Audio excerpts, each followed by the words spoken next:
on GB News. The People's Channel, Britain's news channel.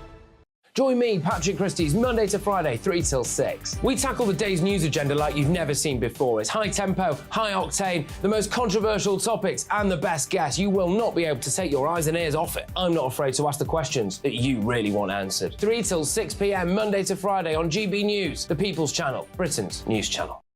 People in Britain, they love free speech, but they also love fair play. I don't care if I'm speaking somebody from a trade union, from the Labour Party, somebody from the SNP. And I think the viewers like to see that actually we can challenge one another, but in a positive way. We think we ask the questions that people want to ask, and often we ask the questions that we wanted to ask in Parliament but never got the chance to ask. So join us every Saturday, 10 a.m. till noon on GB News, Britain's news channel. It's all about family, being in people's living rooms, all the interaction and getting to know who our viewers and listeners are. When I was young, my dad used to say, "Nana, stop arguing." I wanted an outlet that would enable me to give my opinion. People are going through a really hard time right now, and I know that you don't feel like you're being listened to by the establishment. I came to GB News because it's the People's Channel, and I want the audience to have their say on the events of the day. We're dynamic. We do something different. Democracy shows that the wisdom of the nation is in its people. I get to travel to find out what the story is from a personal perspective. The British people aren't fools. We know when we're not being told the full story. We've got to work out how Britain moves forward from this. It's the best country in the world. The establishment had their chance. Now we're here to represent your views. Britain's watching. Britain's watching. Britain's watching. We're proud to be GB News, The People's Channel, Britain's news channel.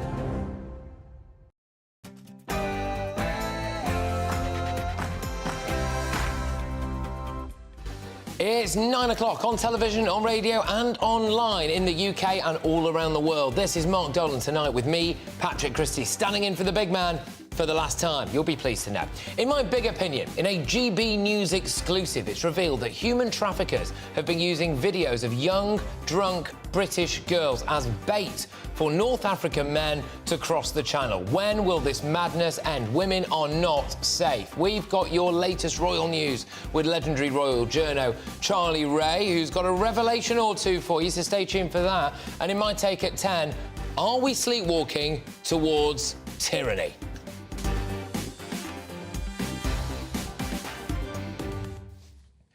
Busy couple of hours to come. It's not just the heavy stuff. We've got a few light bits as well to keep you chuckling away this Friday evening. So put something cold and fizzy in the fridge, or better still, take it out the fridge, drink it all, get absolutely smashed and watch this show. But right now, it's time for your headlines.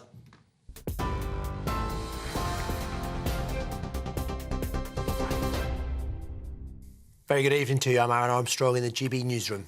The head of the British Museums resigned and his deputies stepped back in the wake of a scandal over stolen artefacts. Director Hartwig Fischer admitted the museum did not respond as comprehensively as it should have in response to warnings in 2021 about the missing treasures. Deputy Director Jonathan Williams will also step back until an independent review's been concluded. Police are investigating the matter. Millions of households are expected to pay more for their energy this winter, despite a reduction of the price cap. Energy regulator Ofgem says bills will be £150 cheaper from the 1st of October, with average households paying just under £2,000 a year. However, experts at the Resolution Foundation, a think tank, say the reduction of government support and the small increase in the standing charge will increase bills for 7.2 million people across the UK. However, the Prime Minister maintains the price cap cut is good for everyone. We took decisive action after Putin's illegal war to help families by imposing a windfall tax on energy companies, using that money to provide about £1,500 of support to a typical household. But I know things are still tough, and that's why we are working night and day to bring down inflation so that the money in people's pockets can go further. Members of a gang who organised people smuggling crossings from France and Belgium to the UK have been sentenced to a total of 13 years in prison. Albanians Banet Tashana, Claudian Shinaj, Jetmir Mirtaj and the British national Desmond Rice were jailed for a number of crossings using an inflatable boat. The National Crime Agency is appealing for information on the whereabouts of another man, Arsene Fetchi, aged 44, from Nottingham. A man's been arrested on suspicion of murder following the disappearance of a 54-year-old woman in Kent. Claire Knights from Upstreet near Canterbury was last seen in the village on the 23rd of August. It's believed she was walking her spaniel from there to Birchington. A man in his 20s from Margate has been arrested on suspicion of murder. And Spain's World Cup winning football team are refusing to play again until the president of the country's FA is removed for kissing one of the players. Luis Rubiales has refused to resign for kissing striker Jenny Hermoso on the lips after Spain's victory over England. A total of 56 players, including Hermoso and the entire World Cup winning squad, have signed a joint statement demanding his removal. The government has started legal action to suspend Rubiales, with the head of the state-run National Sports Council saying he hopes this will be a Me Too moment for Spanish football. This is GB News. I'll have more for you in about an hour's time. Now it's over to Patrick.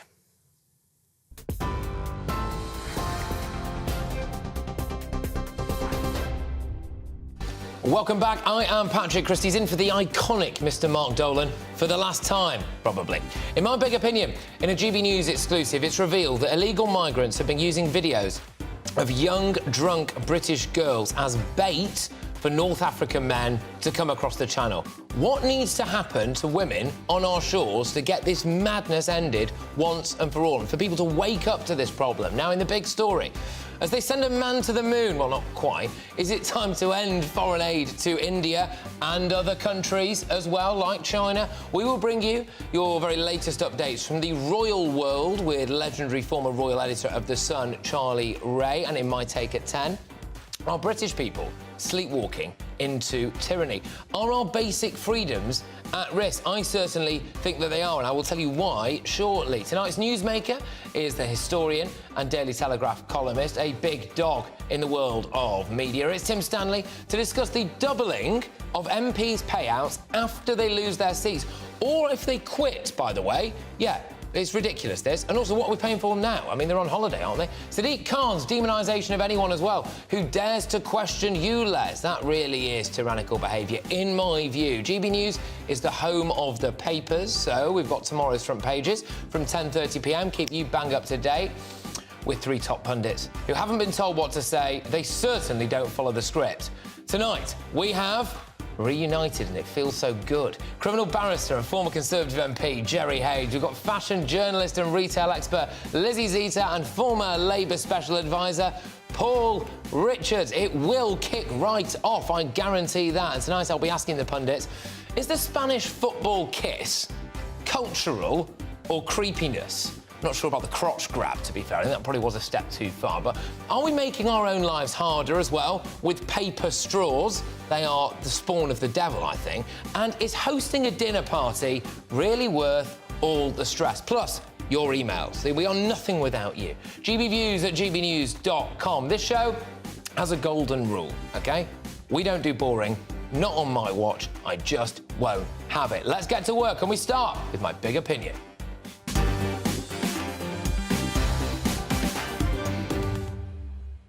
Young British girls are being used as bait to entice North African men to come to Britain. Videos of teenage girls on nights out are being sent by human traffickers to North Africans, and they're coming over in their droves. Between January and June this year, around 87% of channel crossings were male. The message has been sent out to North Africa. We will take you to Britain, and you can have your way with young women. Look at them. They're degenerate drinkers. They're yours for the taking. That's what these videos appear to show. It's disgusting, but it's also very, very concerning. Because what else do human traffickers send these people in videos? They send them videos of nice hotel rooms. Well, they get that, don't they? They send them videos of boats arriving on British shores. And that happens. So everything else that they've been promised has come true, hasn't it? And once they've got the boat here, and then they've got the hotel room, do you not think that they might then go out and have a look for the women? Obviously, not everybody coming across the channel is a sexual predator. I want to make that very clear. And we already have quite enough of those over here anyway. I mean, just ask the police force. But a cursory glance of Google reveals numerous cases of convicted rapists trying to cross the channel, or people who've been accused of sexual offences since arriving. And I just wonder if we're making that problem worse.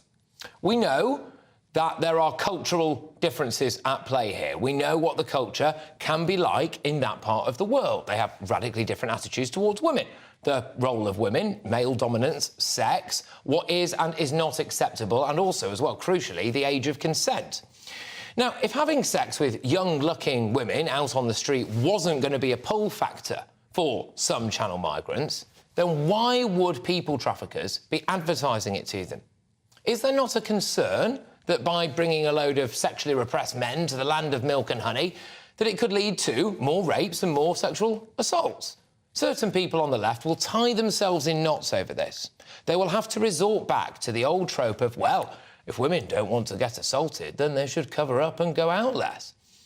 We've already parted with billions of pounds of taxpayers' money. We've already allowed hotels and social housing to be used. We've allowed more pressure on our public services. I really cannot believe that people are just going to accept women and girls being much less safe as well. And to think, just to think. People say the Brits aren't tolerant enough.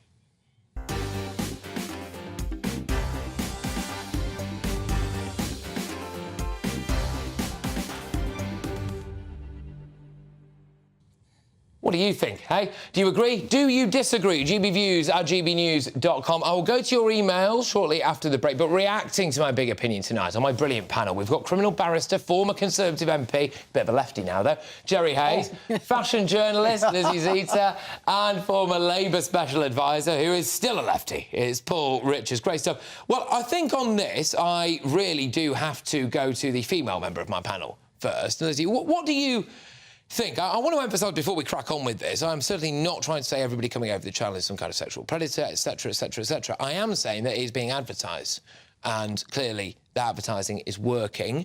Do you think that there is a risk with what's going on in the channel for women? Well, I think there's a risk coming from people coming over just not being checked. That's the biggest thing. My parents were both immigrants, one from Italy, one from Hungary. They were both checked. They had to, firstly, for health, secondly, for any criminal records, and thirdly, because that's the normal thing to do. Yeah. So I think they should be checked, but it's out of control. And I think that there are people that have committed all sorts of crime, including sexual crimes, that are coming to the country. And yes, it is a worry. Do you think, Jerry, I'll go to you on this. Yeah. Do you think that we're going to end up in a situation where we overtly tell women that they have to change their behaviour if they are living in an area near one of these migrant hotels, for example? I hope not. If the story that you presented is true, then it's very concerning. But where's the evidence? Yeah, well, we haven't seen a clip. Have you got a clip? I'm glad you've asked, because we do have the clip, which I'm hoping that we'll play in a second. So this is the videos that have been sent out to people in North Africa from human traffickers. Now, the accounts that these have been sent out from, these are just some of them there, have got hundreds of thousands of followers, and were managing to circumvent algorithms on social media because they weren't using text, they were using emojis, etc. I don't know exactly how they managed to do that, but they've done it. And these are some of the clips. I mean, there's loads of this stuff, right? So they're advertising that. Some of the other clips show, plush hotel rooms, cars, money, etc. So we get the gist, right? We get the gist. But yes, Jerry, do you think that we are going to end up having to change the way our girls behave here to accommodate these people? No, we shouldn't, because it would be wrong if they did. Women must behave in the way that they think they should behave. The days have gone where someone is accused of rape. Oh, but you've got a low-cut dress, you've got a high... No, those days are gone, and it can't be mentioned in court. This is really, really, really troubling. Paul, I wonder if this might be the tipping point, or, depressingly, something awful has to happen for it to be the tipping point. The British taxpayer has not yet kicked off massively about the over cost of this thing, some of the cultural issues or things when it comes to migrant hotels in the local areas.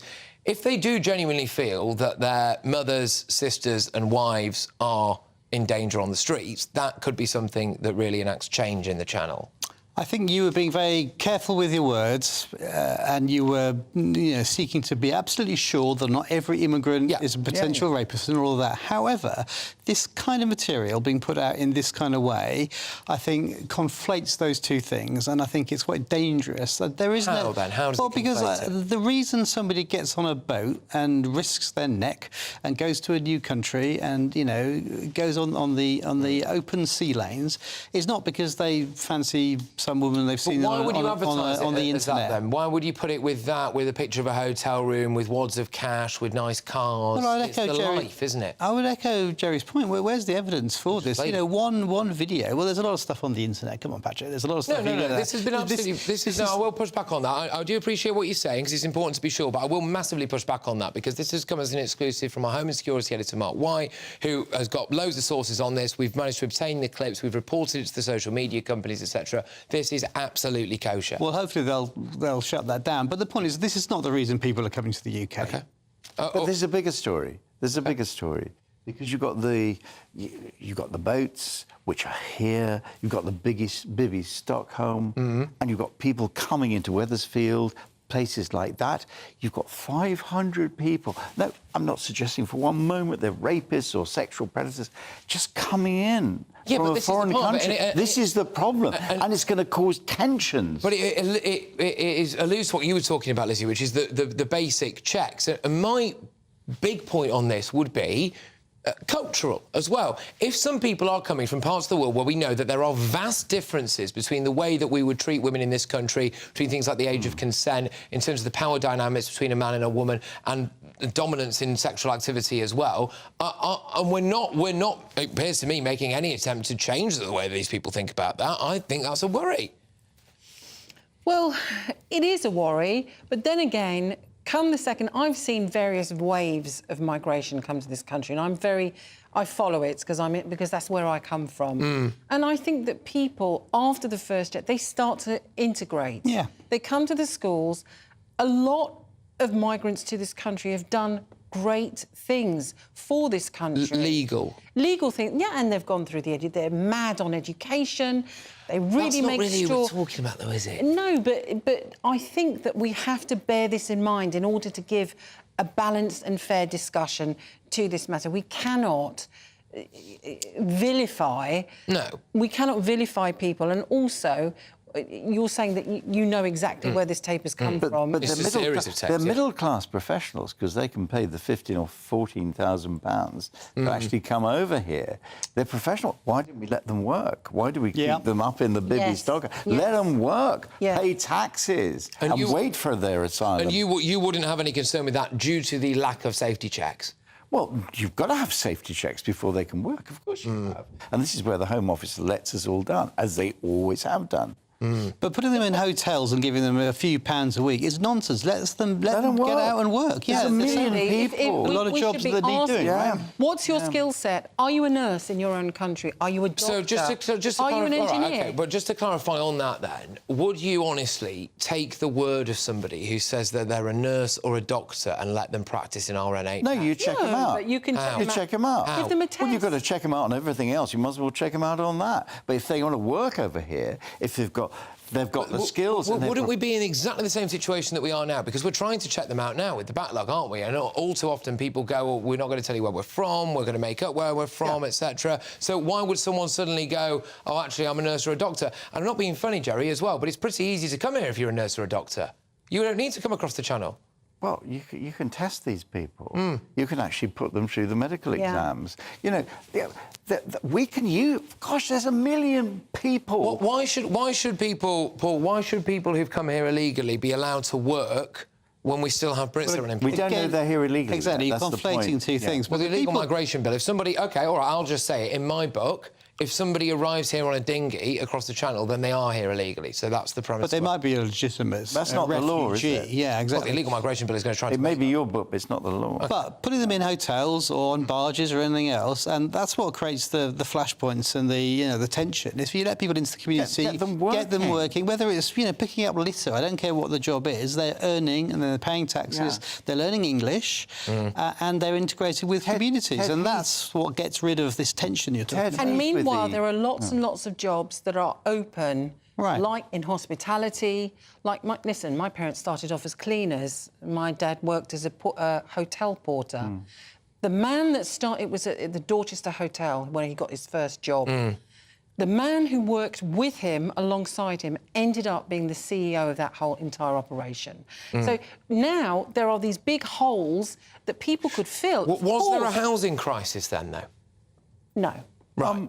There's always been a housing crisis. Not like this, though, has there? Yeah. See, this is the other side of it, isn't it? OK, well, let's let them live and work and everything. And I do, by the way, I do understand that point of view. I don't agree with it, but I completely understand it, and it could well make taxpayer sense. But let them work. Let them work. Well, and live there. We've got people. There's people in this office who struggle to find a place to rent, and you know. Listen, this is the most polemic and difficult and moral question of our time, because you are right. Where are they going to live? There is a housing crisis. The NHS is on its knees. We've got a cost of living crisis.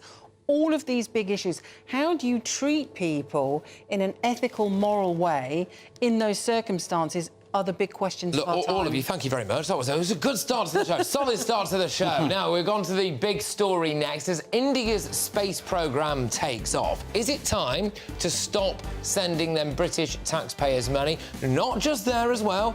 Other big countries, China, etc. I'll see you in 3.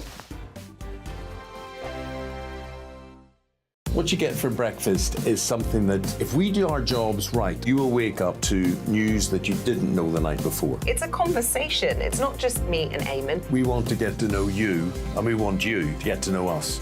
From 6, it's Breakfast with Eamon and Isabel. Monday to Thursdays on GB News. Britain's news channel. Westminster is going around in ever-decreasing circles, followed by the media. Britain is broken.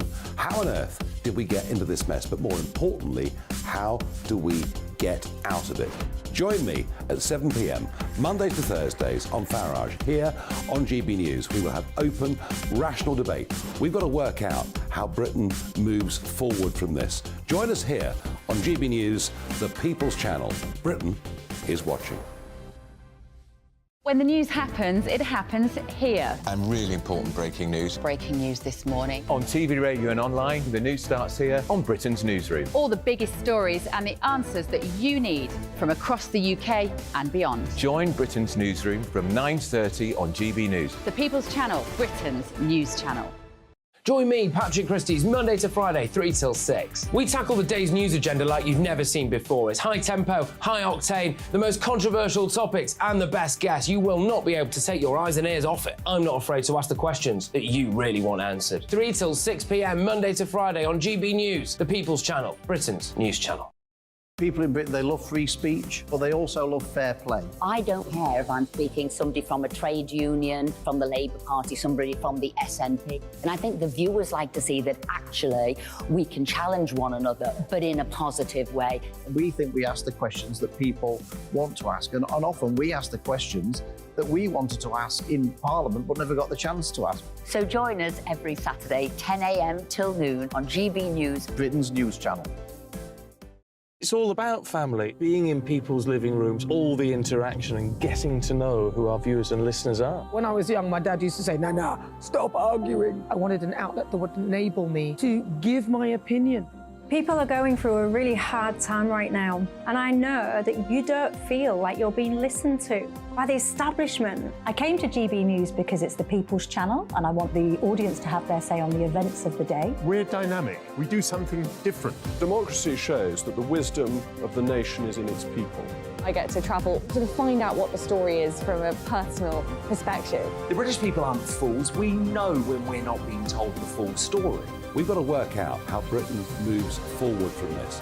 It's the best country in the world. The establishment had their chance. Now we're here to represent your views. Britain's watching. Britain's watching. Britain's watching. We're proud to be GB News, The People's Channel. Britain's news channel.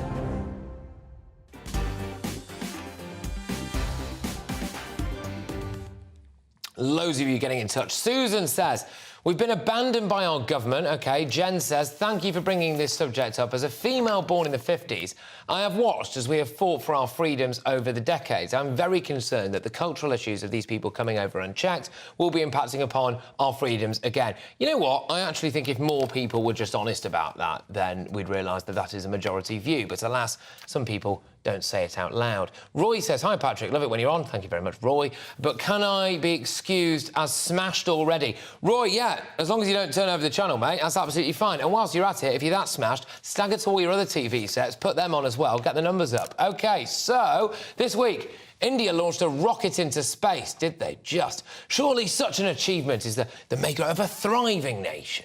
But just a few days after the rocket blasted off, it was announced that Britain would be increasing the amount of money that we're going to be sending to them by around 70%. Now, we sent India £33.4 million last year, and it's set to raise to around the £57 million mark. So is it time to stop sending foreign aid to countries that don't seem to need it? I am joined now by the founding chairman of the Global Britain Centre, Aman Bagar. Aman, thank you very, very much. Why should the British taxpayer be sending a penny to India?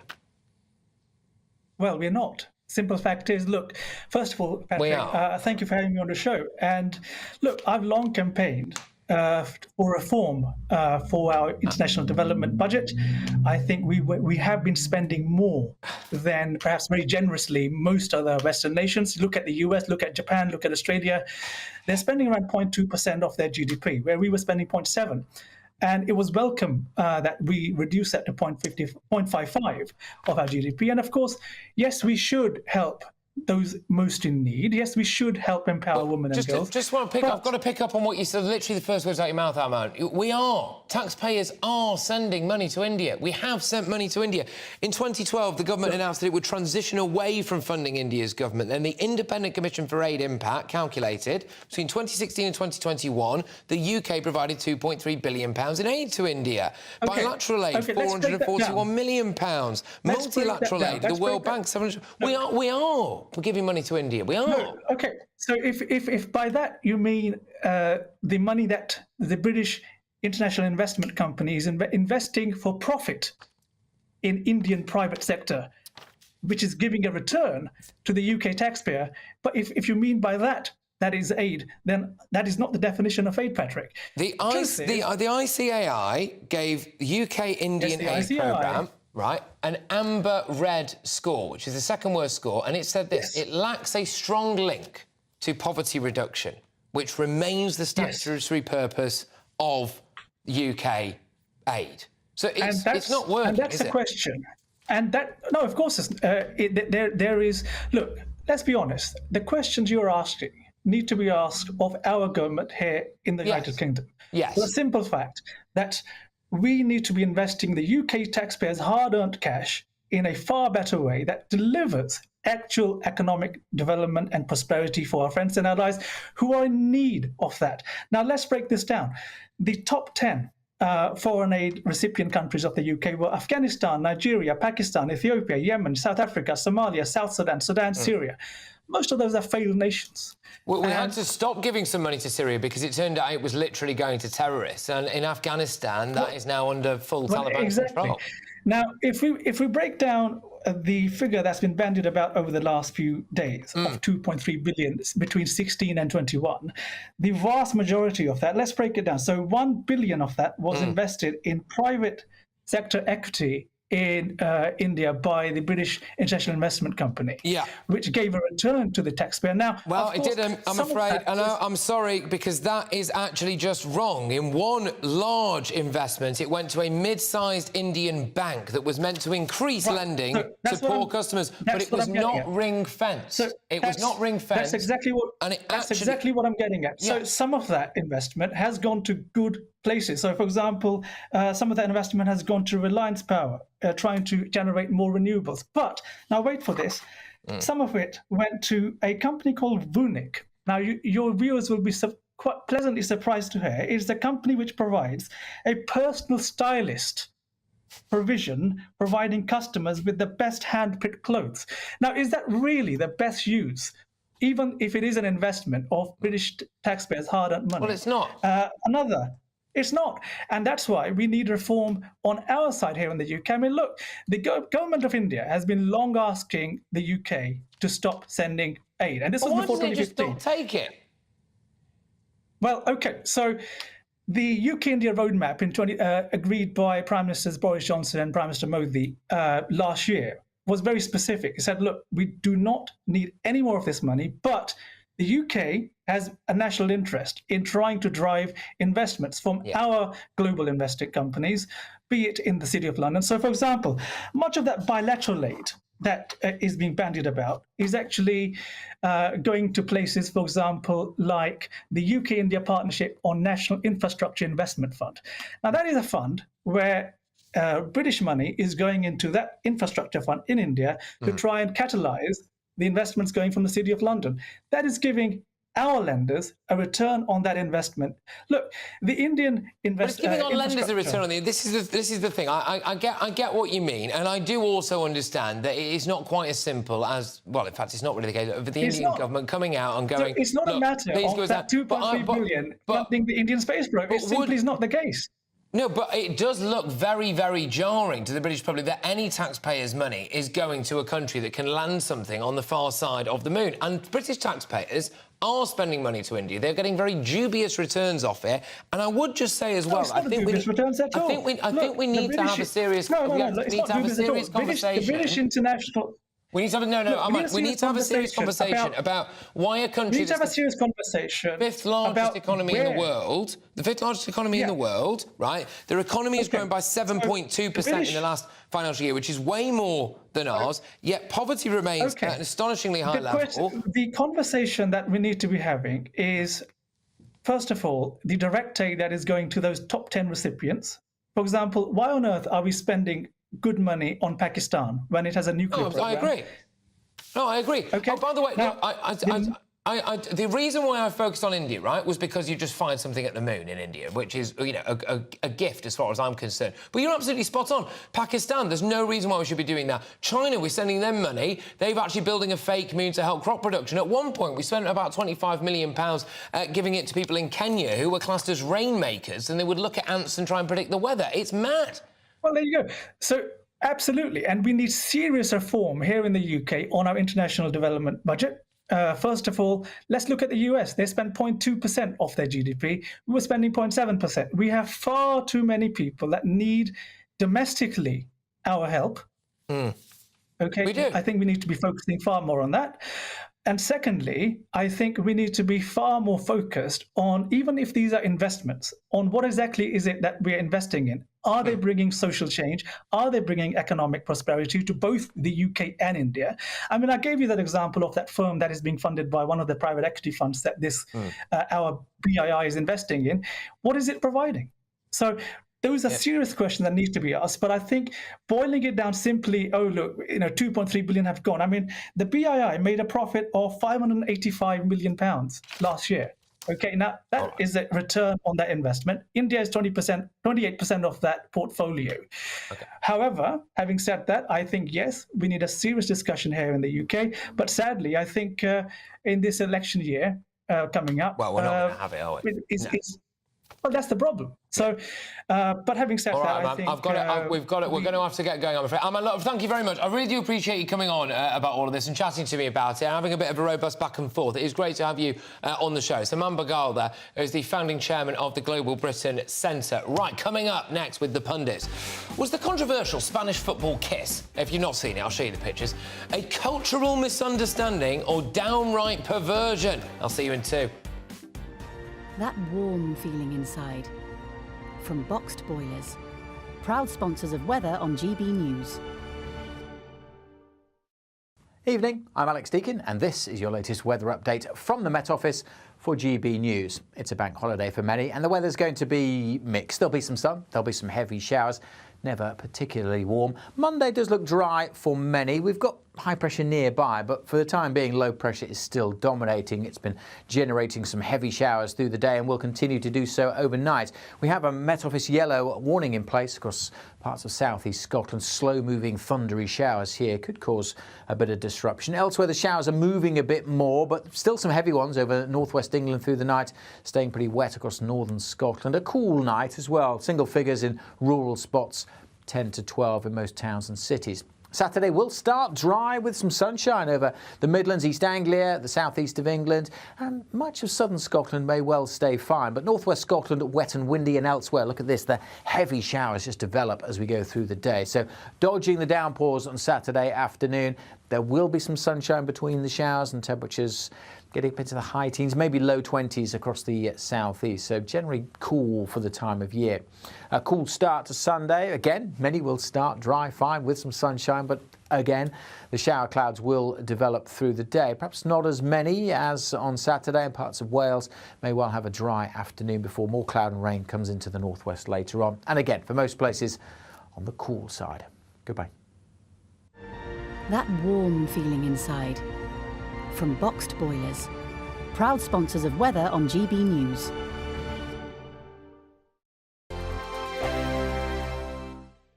The Live Desk with me, Mark Longhurst. And me, Pip Thompson.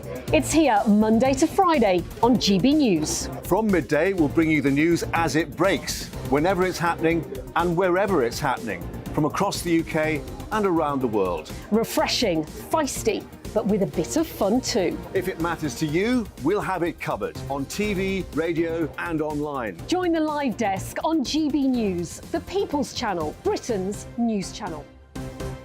So Jubes and Kerr, we tackle the issues of the day with real robust debate, both sides of the fence, battling it out with me in the middle with my forthright opinions and views. And often really interesting things happen because you start with a position and then by the end of the debate you find actually, well, I might not have thought about that one. What we need in this country is 2 new political budgets. You should maybe think about doing a 2024 calendar. I'm Michelle Dewberry and I'm keeping you company right through until 7 o'clock this evening. GB News, the People's Channel, Britain's watching. Monday to Thursday, 9 p.m. till 11 p.m. Join me, Dan Wootton. I'll bring you the sharpest takes and hottest debates. Do you not believe in prison? I don't believe in prisons. I'm completely stunned. I guarantee you there'll be no spin, no bias, no censorship. I actually was personally quite offended by it. And no reason to go to bed. So I guess they've always been quite woke. That's Dan Wootton tonight on TV, radio and online. Monday to Thursday from 9 p.m. till 11 p.m. on GB News. The People's Channel, Britain's news channel. In a world of dull and predictable radio and TV shows. Oh, hi. On Mark Dolan tonight, we've got big guests. We drill into the big stories of the day. The show adds up to a brilliant listening and viewing experience. Mark Dolan Tonight is the most entertaining current affairs show ever, and that's a fact. That's Mark Dolan Tonight, Friday, Saturday and Sunday from 9. Only on GB News, Britain's news channel.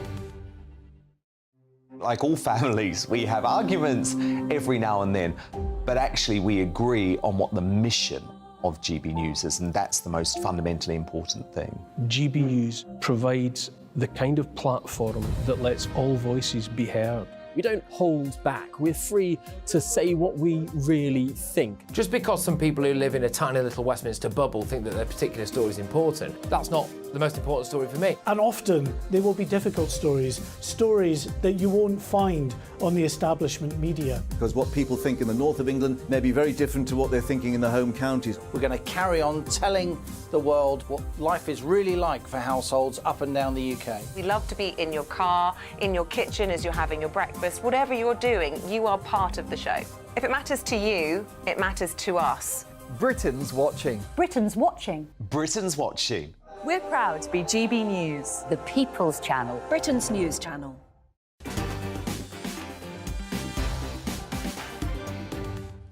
Hey, back with me now, and joining me throughout the show are criminal barrister and former Conservative MP Jerry Hayes, fashion journalist Lizzie Zeta, and former Labour Special Advisor Paul Richards. Now, I'm sure you've all seen this. It's great in a way, in the sense that it's kind of funny and fascinating, but probably not if you're on the receiving end of it. Spanish Football Federation President Luis Rubiales something like that anyway, has apologised for kissing has apologised for kissing Jenny Hermoso, easier to say, on the lips after Spain won the Women's World Cup. Hermoso took to Instagram after the smooch and said that she didn't like it. But a statement released later defended Lipsy Louise. But we are Brits, OK? We have stiff upper lips. It could be different in Spain. So is there a cultural difference, or is it a... We've got it. Come on, we've got to have a look at this. The kiss, the smacker. There it is. Yeah, look at that. There's a smacker on the lips. Can I also just say there was a pumped-up crotch grab, not of the woman, of himself. Still not really great, is it? So I want to know whether or not people think this is appropriate. He said he was going to leave, and then he did that... you know, that Leonardo DiCaprio moment out of Wolf of Wall Street, where it's like, I'm not leaving! And he did that, so he's staying. Should he go? Yes! Yeah? He should go. He's an absolute macho sexist. This isn't just some weird European thing. No, it isn't. Listen, I'm more European than anybody, but, you know, it's inappropriate. He should have just shook her hand, at the most a hug, but not a great... And the way he's got his great big fat hands around her head, it's horrible, it's macho and it's nasty. He should go, definitely. He should go. Definitely. Your views, Paul? He's right, it's horrible. He grabbed her and she didn't obviously want it, and she said so since. It's just a Me Too moment for football. Yeah, do you not think, Jerry, it's just weird on a few different levels, right? So, one of the most watched TV moments, it's the Women's World Cup final, so it's going all around the world. It's also, I think, everybody, well, clearly not everybody, but most people now are extra aware of certain women's issue in sport. For example, the England women's team paid the same per-match fee as the men, and also there was that hoo-ha about them no longer wearing white shorts, for the obvious reason, which is a step in the right direction. And then you've got this Spanish chap who rocks up and just...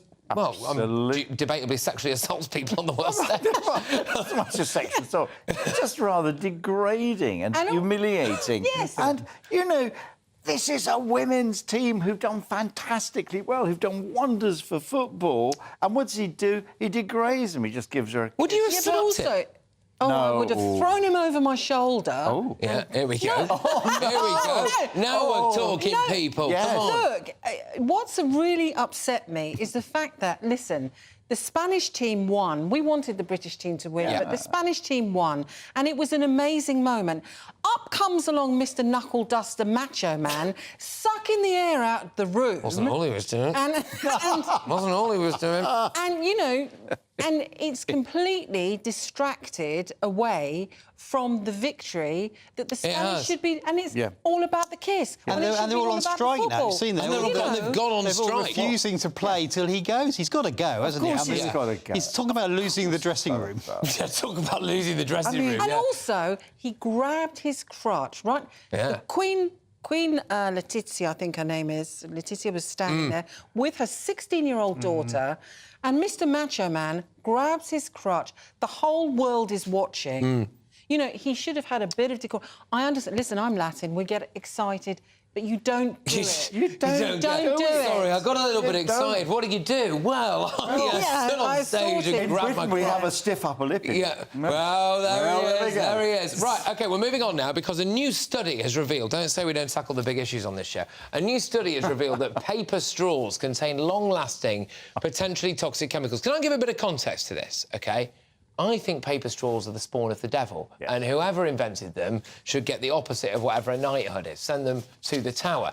But apparently now there is a remote scientific basis for my hatred, which is that they've got potentially toxic chemicals linked to health problems, including thyroid disease, liver damage, kidney and testicular cancer. Plastic straws were cancelled in 2020. Cancel culture, when will it end? In the government's hasty bid to reduce plastic waste. But are we saving the turtles to kill ourselves?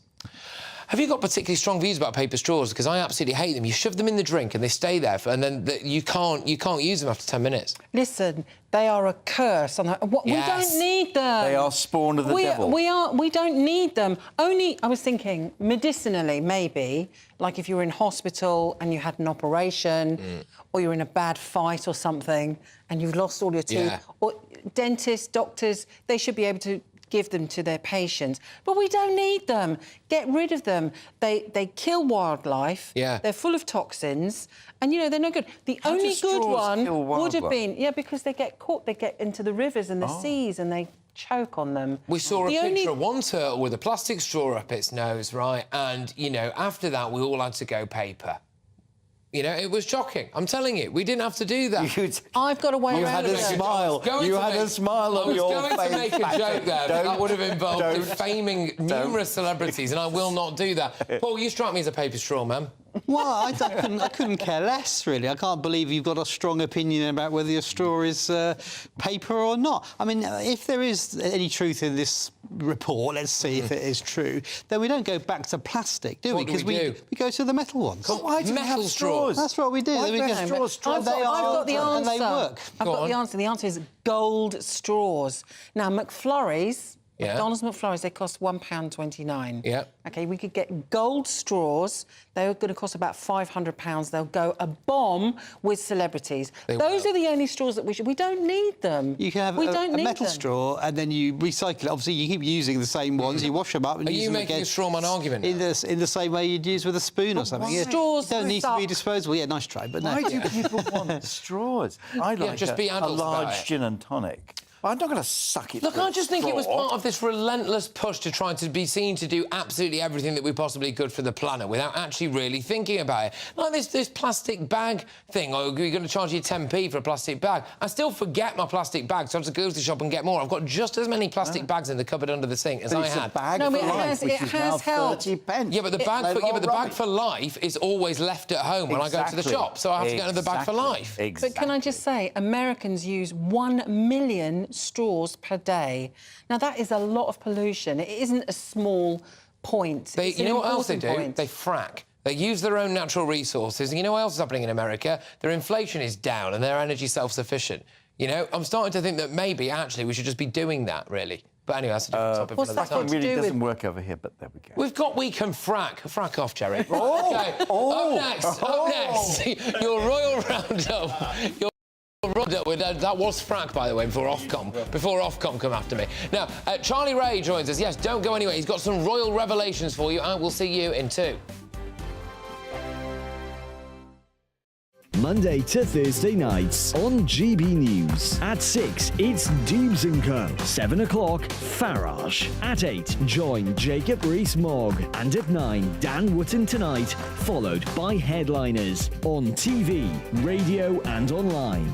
This is GB News. Now then, Lee Anderson here. Join me on GB News on my show, The Real World, every Friday at 7 p.m. I'm not eating bloody cat. Are you Delicious. mental? Open your mouth. OK, here comes a train. Reminds me of the scene in Singing in the Rain. Adam, is that a good one? Whoa! Join me at 7 on GB News, Britain's news channel. Join me, Camilla Tominey, on Sunday mornings from 9:30, taking the politicians to task and breaking out of SW1 to see how their decisions are affecting you across the UK. Bursting the Westminster bubble every Sunday morning, only on GB News, the People's Channel.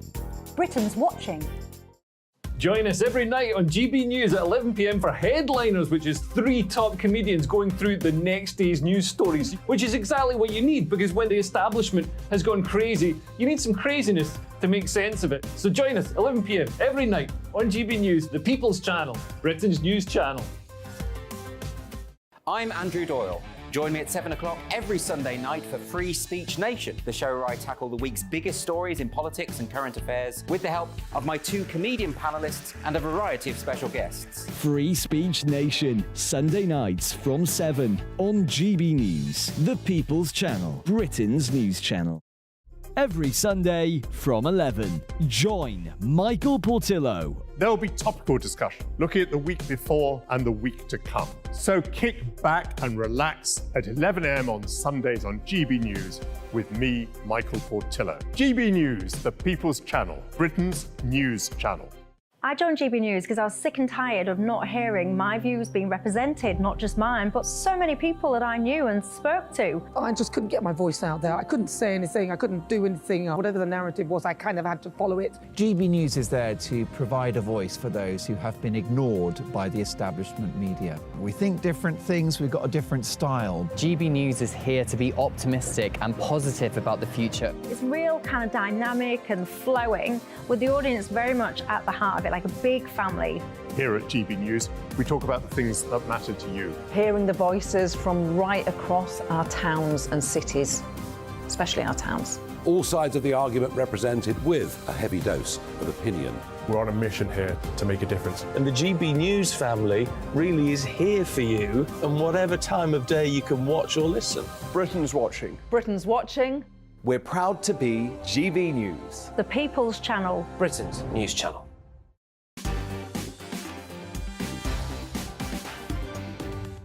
Time now for a roundup from the royal world with the one and only former royal editor of The Sun, the esteemed Mr. Charlie Ray. Mr. Charlie Ray, thank you very much for joining me. Happy Friday to you, my good man. I hope you are keeping well and are in fine fettle. You certainly look it. Now, is it right that the Crown should be reenacting Diana's death?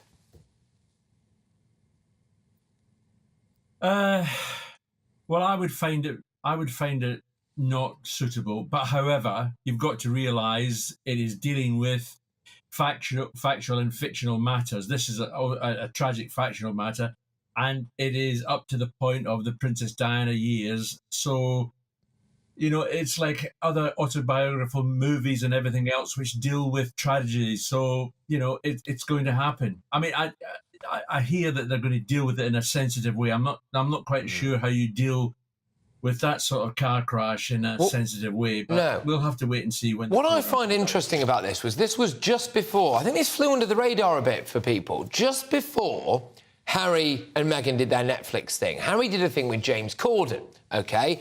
And I tell you what, if you had one fake gun and one fake bullet and you lined up Harry and James Corden, I don't know which one you'd go for. But anyway, he was James Corden, lovely chap. And he was saying to him, how do you feel about the Crown?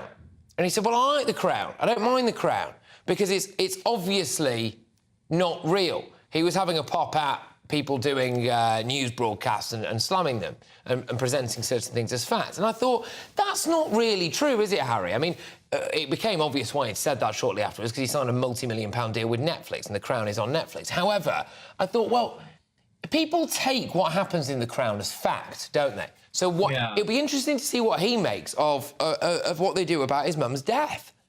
Yes, it will be interesting, and that is the unfortunate thing about The Crown, which I quite like. I think it's a superb drama. It's very well acted by all the people who've played all the various roles throughout the first 5 series. But you've got to remember that it's taking factual matters and fictionalising them. There's an awful lot of fiction. There's an awful lot of things that didn't happen, in real life. And yes, I agree with you. It would be interesting to see if Harry actually makes any comment at all about how they deal. I doubt very much if he will, because remember, he's still being paid lots of Mazuma from Netflix. So I'll be very surprised if he says anything, if he's going to be critical of it. But I think it's hypocrisy if he doesn't. I'm sorry, but I think it's hypocrisy if he doesn't. He's very quick to chime in about absolutely every single other thing. But he won't do it. Why? Because the money talks. And actually, where's his money coming from these days? A lot of it's coming from Netflix. However, on that note, him and Meghan, interesting stuff this. So Harry's coming over just before the Queen's death. And this is where Harry's, I would argue, at his best. So he's doing a well-child thing. Then he's got the Invictus Games. Harry, on his own, doing some very genuinely worthy charity work. You know, he's back at it. He's a few pints and whatever else down Soho way away from being the old Harry that we know and love, OK? But Meghan is only going to be there for the end of the Invictus Games. They're doing more stuff separately. She's been seen without her engagement ring. What's going on? Right. Well, as you quite rightly say, he's coming over for the 7th of September for the Well Child Awards, which he's doing himself. Last year, Meghan came over with him. Now, it's interesting. The optics of this visit are going to be glaring to show, if you ever needed how separate this royal family is, this is it. Remember that on the 8th of September is the anniversary of the Queen's death. And on the 9th of September, he's in Dusseldorf for the opening of the Invictus Games. Now, you're absolutely right. Meghan's going to join him midway through that. She'll be flying over. I don't think we should be reading too much into the fact that she's not going to be there with him straight away, because she's looking after the kids and everything else. But it's more the fact that Harry is not seeing his father or his brother. Now, they'll be up in Balmoral, reflecting quietly on the Queen's the anniversary of her death. But it's interesting that they're not even going to be chatting at all on any level. Do you think that the only way that Harry and William will reconcile is if Kate and Meghan both give them a nudge? Because any bloke who knows which side his bread's buttered on will know that if your missus isn't happy with the situation, you're definitely not getting involved in it, right? And it doesn't look like Meghan and Kate get on. So I don't think there's going to be any reconciliation. No, there isn't. No, there is no way there's going to be a reconciliation in the foreseeable future between William and Harry. Catherine and Meghan do not get on, and William and Catherine don't want to have anything to do with it. Would you want to have anything to do after the family's been trashed in Speyer, after they've gone through 6 episodes of a dreadful documentary on Netflix, trashing every member of the family? I can't see it happening at all. Not at all. It would have been the perfect opportunity, though, and I just wonder whether or not there would be any capacity for taking a step back and thinking, what would our Queen have wanted? You know, she did so much for us. She did so much for all of them. She did so much for this nation. She did so much for the world. And I look at it and I think her own grandchildren, and arguably her own son as well, can't do something for her on the year anniversary of her passing. Yeah, no, you're absolutely right. But the other members of the royal family will be spending it what they describe as quiet reflection on that day. There won't be any official ceremony, or there won't be any official event to mark the death. And I think from what I'm being told at the end of the Queen's life, she was getting rather exasperated with Prince Harry.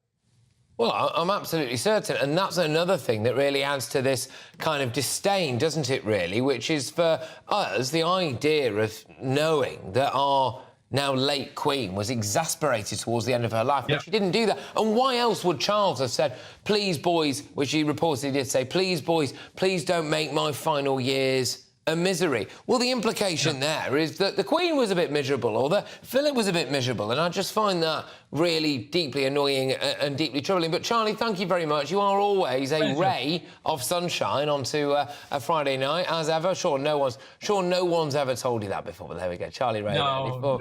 Remember, it's the word is fracking. Fracking.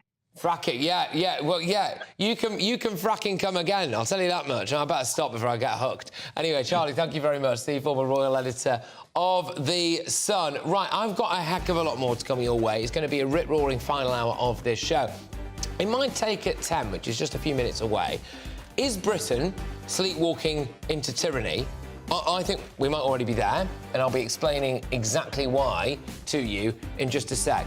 When you take a little bit of a step back, and you have a look at what's happening right now in this country before our very eyes, and you stop looking at little things in isolation, and you start to look at the bigger picture, I think we need to really wake up, and we really need to smell the coffee, and we need to say, how much more of this are we going to take? Because my concern, and I think this really is the big concern at the moment, is that our politicians, our political leaders, actually don't even care anymore about whether or not you vote them out. And I'll tell you why in a tick. See you in 3. Looks like things are heating up. Boxed boilers, proud sponsors of weather on GB News. Evening, I'm Alex Deakin, and this is your latest weather update from the Met Office for GB News. It's a bank holiday for many, and the weather's going to be mixed. There'll be some sun, there'll be some heavy showers, never particularly warm. Monday does look dry for many. We've got high pressure nearby, but for the time being, low pressure is still dominating. It's been generating some heavy showers through the day and will continue to do so overnight. We have a Met Office yellow warning in place across parts of southeast Scotland. Slow-moving, thundery showers here could cause a bit of disruption. Elsewhere, the showers are moving a bit more, but still some heavy ones over northwest England through the night, staying pretty wet across northern Scotland. A cool night as well. Single figures in rural spots, 10 to 12 in most towns and cities. Saturday will start dry with some sunshine over the Midlands, East Anglia, the southeast of England, and much of southern Scotland may well stay fine. But northwest Scotland wet and windy, and elsewhere, look at this, the heavy showers just develop as we go through the day. So dodging the downpours on Saturday afternoon. There will be some sunshine between the showers and temperatures getting up into the high teens, maybe low 20s across the southeast. So generally cool for the time of year. A cool start to Sunday. Again, many will start dry, fine with some sunshine, but again, the shower clouds will develop through the day. Perhaps not as many as on Saturday, and parts of Wales may well have a dry afternoon before more cloud and rain comes into the northwest later on. And again, for most places, on the cool side. Goodbye.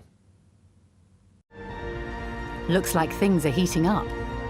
Boxed boilers, proud sponsors of weather on GB News. What you get for breakfast is something that, if we do our jobs right, you will wake up to news that you didn't know the night before. It's a conversation. It's not just me and Eamon. We want to get to know you, and we want you to get to know us. From 6, it's Breakfast with Eamon and Isabel. Monday to Thursdays on GB News, Britain's news channel. Westminster is going around in ever-decreasing circles, followed by the media. Britain is broken. How on earth did we get into this mess? But more importantly, how do we get out of it? Join me at 7 p.m, Monday to Thursdays on Farage, here on GB News. We will have open, rational debate. We've got to work out how Britain moves forward from this. Join us here on GB News, the People's Channel.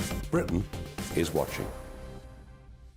When the news happens, it happens here. And really important breaking news. Breaking news this morning. On TV, radio and online, the news starts here on Britain's Newsroom. All the biggest stories and the answers that you need from across the UK and beyond. Join Britain's Newsroom from 9:30 on GB News. The People's Channel, Britain's news channel. Join me, Patrick Christie's, Monday to Friday, 3 till 6. We tackle the day's news agenda like you've never seen before. It's high tempo, high octane, the most controversial topics, and the best guests. You will not be able to take your eyes and ears off it. I'm not afraid to ask the questions that you really want answered. 3 till 6 p.m, Monday to Friday on GB News, the People's Channel, Britain's news channel. People in Britain, they love free speech, but they also love fair play. I don't care if I'm speaking somebody from a trade union, from the Labour Party, somebody from the SNP. And I think the viewers like to see that actually we can challenge one another, but in a positive way. We think we ask the questions that people want to ask, and often we ask the questions that we wanted to ask in Parliament but never got the chance to ask. So join us every Saturday, 10 a.m. till noon on GB News, Britain's news channel. It's all about family, being in people's living rooms, all the interaction and getting to know who our viewers and listeners are. When I was young, my dad used to say, "Nana, stop arguing." I wanted an outlet that would enable me to give my opinion. People are going through a really hard time right now, and I know that you don't feel like you're being listened to by the establishment. I came to GB News because it's the People's Channel, and I want the audience to have their say on the events of the day. We're dynamic. We do something different. Democracy shows that the wisdom of the nation is in its people. I get to travel to find out what the story is from a personal perspective. The British people aren't fools. We know when we're not being told the full story. We've got to work out how Britain moves forward from this. It's the best country in the world. The establishment had their chance. Now we're here to represent your views. Britain's watching. Britain's watching. Britain's watching. We're proud to be GB News, The People's Channel, Britain's news channel.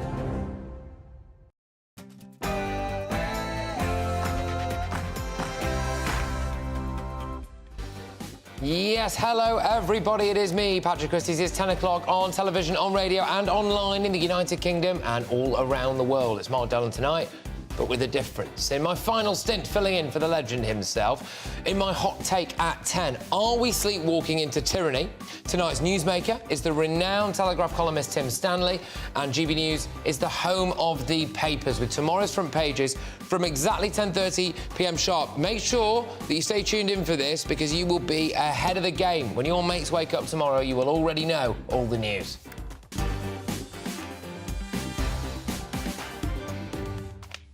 Very busy hour coming up, so put something cold and fizzy in the fridge, and then what do? You take it out of there, you drink it, you get smashed, you watch this show. But right now, it's your headlines.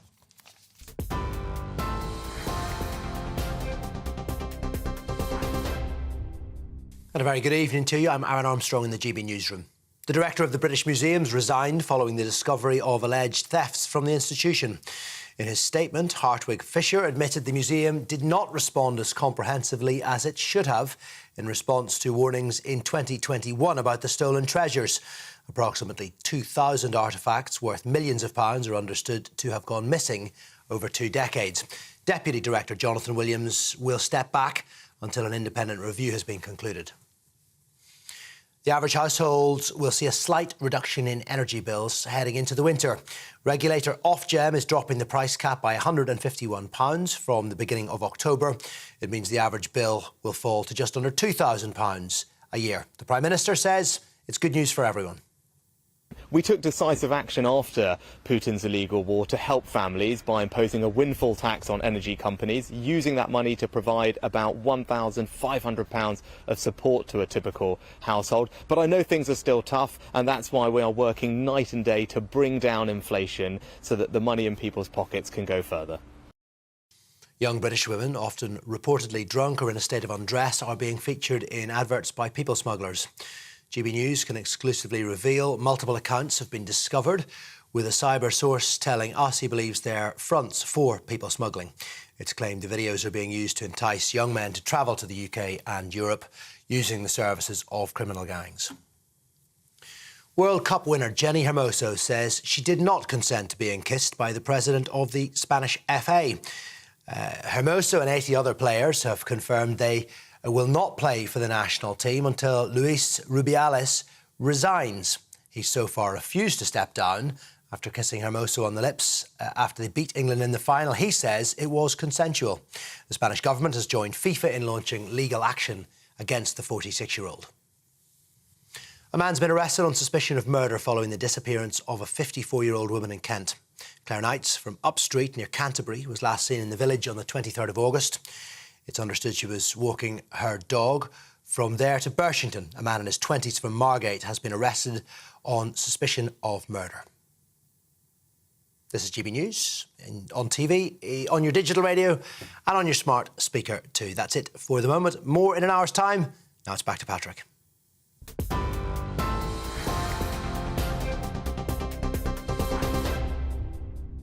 Well, welcome to Mark Dolan tonight with me, Patrick Christie's in for the big guy. Now, tonight's newsmaker is the renowned Daily Telegraph columnist Timothy Randolph Stanley to discuss whether our MPs are being paid for failure. You know what? They're not just being paid for failure, they're being paid to quit. I'd pay them all to quit at this rate. And we've got the papers at 10:30 p.m. sharp with full pundit reactions. So make sure that you stay tuned for that. We will keep you ahead of the game. Plus, we'll have tonight's headline heroes and back page zeros. Big stories, big guests, and as always, big opinions. Here's my take at 10.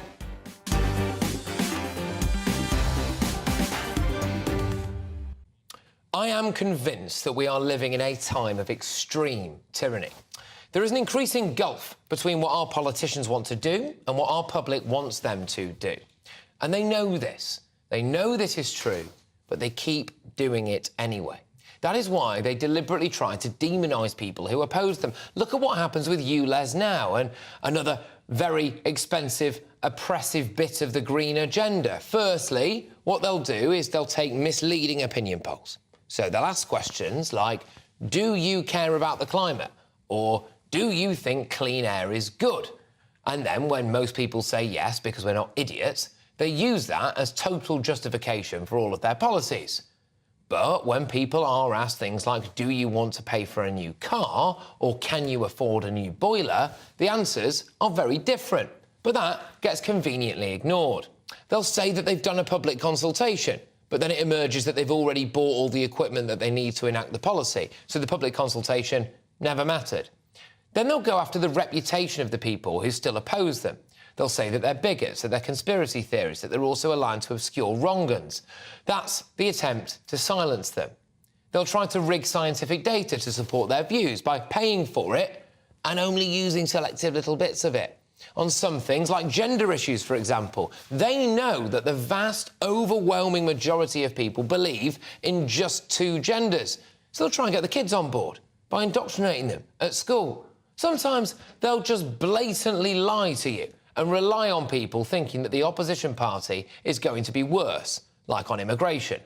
All of this means that they don't really have to worry too much about what the public think, because they've either rigged public support for it or demonised a lot of people into silence. And then this is the icing on the cake.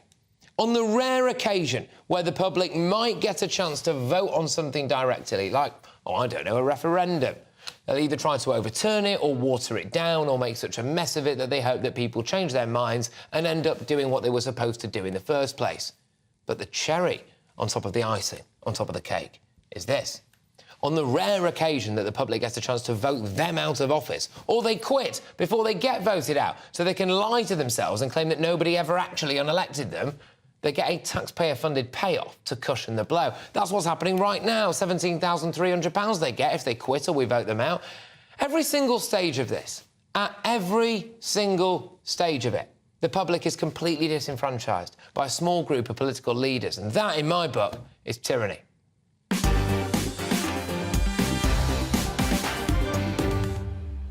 Let me know what you think. gbviews@gbnews.com. I don't know about you, I'm just becoming, in case you couldn't tell, increasingly frustrated at what I think is just a gaping chasm between the public and people making the rules and people trying to enact the rules, and I just don't think they care anymore. I don't think they care anymore for the reasons that I've just outlined there. They're not behaving like people who care. Reacting to my take at 10 tonight, criminal barrister, former Conservative MP Jerry Hayes. We've got fashion journalist Lizzie Zeta and former Labour Special Advisor Paul Richards. Jerry, I will start with you in your former capacity as an MP. Did you not think there's more of a chasm now between our public and our politicians?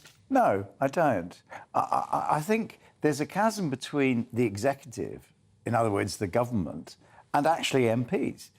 You speak to most MPs and you speak to their constituents, and they really are in touch with what people actually feel because they're dealing with it every day.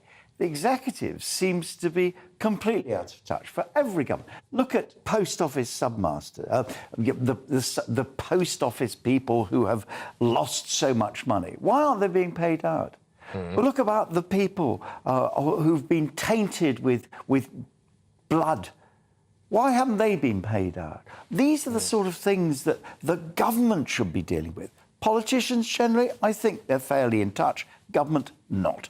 OK, all right, interesting. Leslie, I'll go back to you now on this. And I just think, like, for example, the big one at the moment is you, Les, right? Which is, if you were so sure that you're doing the right thing and you wanted to bring the public on board with it, why would you have to essentially rig a few opinion polls, pay for the science that you want, and then have a fake public consultation despite already having bought all the equipment for it anyway? I mean, that, to me, looks like tyranny. Well, it's a very good question because I was asked my opinion on ULEZ the last time that I was on the show, and I said I was in support of it. I've since changed my mind. Oh, here we go. I've changed my mind. I'm not in support of it anymore because I think that the information that we've been given is misleading. I mean, how dangerous is it? How dangerous are these fumes? There was a report by Imperial College that's been called into question. I'm not saying that it's definitely a fault or it was biased. It was a report that was paid for. It was paid for by the Mayor of London, £800,000. He basically paid for a report that he was hoping would give him the results that they wanted, and then the quote was, "We're very disappointed with the findings." Well, and they've decided they don't want it. I mean, that's ridiculous. Yes, it is ridiculous, but my point is it's so hard to get to the truth of anything. It's very, very difficult. You have to be so... Politically, yes, you have to be really careful where you look for your information. OK. But it's raising taxes, isn't it? That's what it's about. It is. It's raising taxes. It is. It's getting money, not to help the kids with lung problems. Exactly, but this is it. See, this is exactly it, isn't it? And then this is how they get you, right? And this is exactly my point, Paul. Instead of just saying that, because they know that would go down like a cup of cold sick with people who are already facing up to a cost of living crisis, they go, "Oh, what? You're opposed to ULEZ, are you?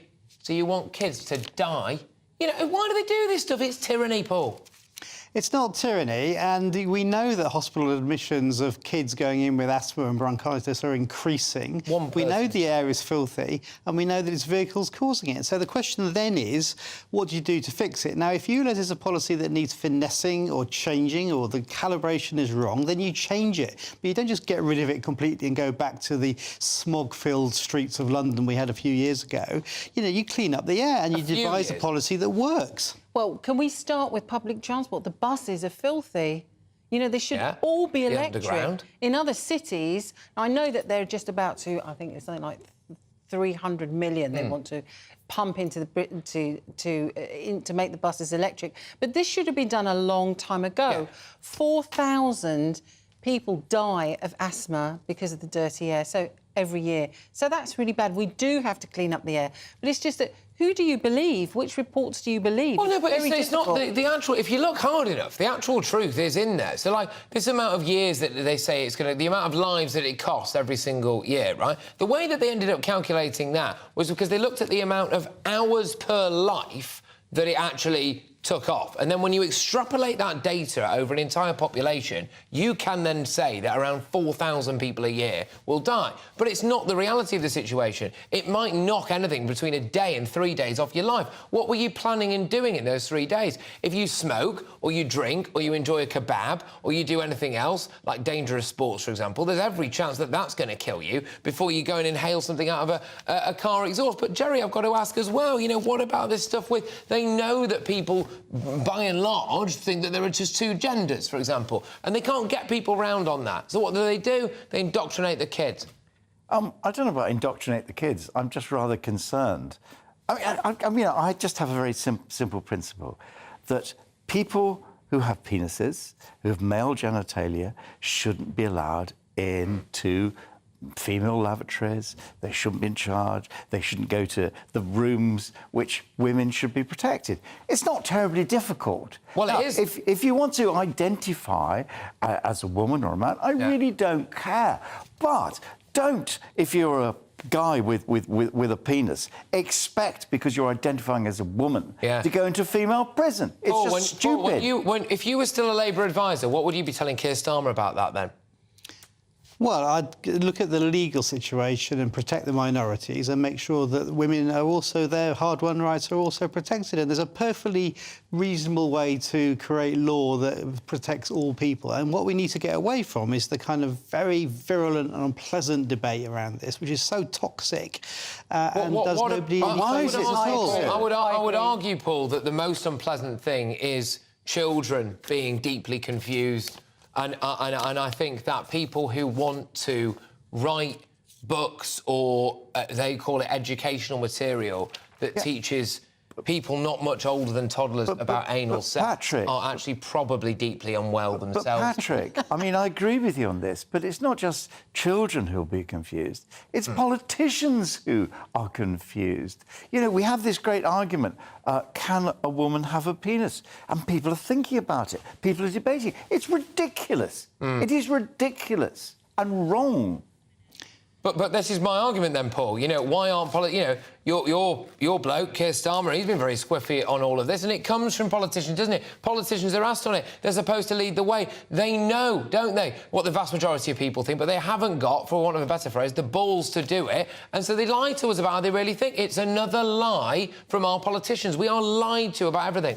Your central premise, Patrick, is that our democracy is becoming a tyranny. Yeah. And I would just argue, you know, we've got a general election coming up next year. Millions of us will go to the polls. Candidates will stand. People will have a choice. There are manifestos. We have councillors elected in May all over the country. There's a but then they don't do what they were elected to do, Paul. That's the other. They don't do what they're elected to do. We'll bring down immigration. We'll stop the boats. We'll do that, and it gets worse and worse and worse. And something comes up, and sorry, we can't. Most politicians that most politicians in this country, whether local or national, do a good job. You don't know their names because they just get on with it day after day. They serve the communities they represent, and you don't get you don't hear about them. They're just Go on, good Lizzie, people. Final word to you, Lizzie. Go on. No, I was just saying that my local MPs, James Murray, Labour, he's been very good, and you know he works. Lots of them work very, very hard, and they work very sincerely. Well, something happens, and I think that thing that happens is at power. least, Patrick, in this country, people have a choice. Yes. We have a general election. What? Between what, Jerry? Between what? Between two versions of the same. What do you kick prefer? the Tories You've got a poo out. over here and a poo over here. Which one smells nicer? No, That's what you're being asked to choose between. No, it's democracy. They have I a don't like the way it choice. If smells. other people... Look, UKIP can put up, Nigel Farage can put up, all these other people can put up, and people will have a choice. That's democracy. But Patrick, as well, you can say what you're saying. This channel can say more or less what they like. We can go and we can stand in the middle of the street and shout our political opinions. No one will come and try and poison us or stab us. Push us off the top of the balcony. I'm going to have to move on from this, but that is such a reductive thing, right? Oh, I don't get killed for saying this stuff. Great, I should be happy, should I? What about if I vote for something and then that thing doesn't happen? That, for me, is not democracy. Anyway, right. No, that's going to happen anyway. That's going to happen anyway. Just because you vote for something doesn't mean to say everyone else has to. No, if the general public vote for something and that wins at a general election or that wins at whatever... Oh, hang on. We had Brexit. We're done. We're done. We didn't get Brexit. No. I was a Remainer, but that's the end of it as far as I'm concerned. But we had... we had a vote. We had 3 votes on it, and that's democracy. We had 3 votes. We should have just had 1 and then cracked on. But anyway, right, coming up between now and 10:30 sharp with... Oh, yes, 10:30 sharp. Sorry, yes, full panel reaction to the newspapers. But next, tonight's newsmaker is the hugely respected historian and Telegraph columnist, Mr. Tim Stanley. Are MPs being paid to fail? I think you know what I think. Into. The Live Desk with me, Mark Longhurst. And me, Pip Thompson. It's here Monday to Friday on GB News. From midday, we'll bring you the news as it breaks, whenever it's happening and wherever it's happening, from across the UK and around the world. Refreshing, feisty, but with a bit of fun too. If it matters to you, we'll have it covered on TV, radio and online. Join the Live Desk on GB News, the People's Channel, Britain's news channel. So Jubes & Co, we tackle the issues of the day with real, robust debate, both sides of the fence, battling it out with me in the middle with my forthright opinions and views. And often really interesting things happen because you start with a position and then by the end of the debate you find actually, I might not have thought about that one. What we need in this country is 2 new political parties. You should maybe think about doing a 2024 calendar. I'm Michelle Dewberry and I'm keeping you company right through until 7 o'clock this evening. GB News, the People's Channel, Britain's watching. Monday to Thursday, 9 p.m. till 11 p.m. Join me, Dan Wootton. I'll bring you the sharpest takes and hottest debates. Do you not believe in prison? I don't believe in prisons. I'm completely stunned. I guarantee you there'll be no spin, no bias, no censorship. I actually was personally quite offended by it. And no reason to go to bed. So I guess they've always been quite woke. That's Dan Wootton tonight on TV, radio and online. Monday to Thursday from 9 p.m. till 11 p.m. on GB News. The People's Channel, Britain's news channel. In a world of dull and predictable radio and TV shows. Oh, hi. On Mark Dolan tonight, we've got big guests. We drill into the big stories of the day. The show adds up to a brilliant listening and viewing experience. Mark Dolan Tonight is the most entertaining current affairs show ever, and that's a fact. That's Mark Dolan Tonight, Friday, Saturday and Sunday from 9. Only on GB News, Britain's news channel.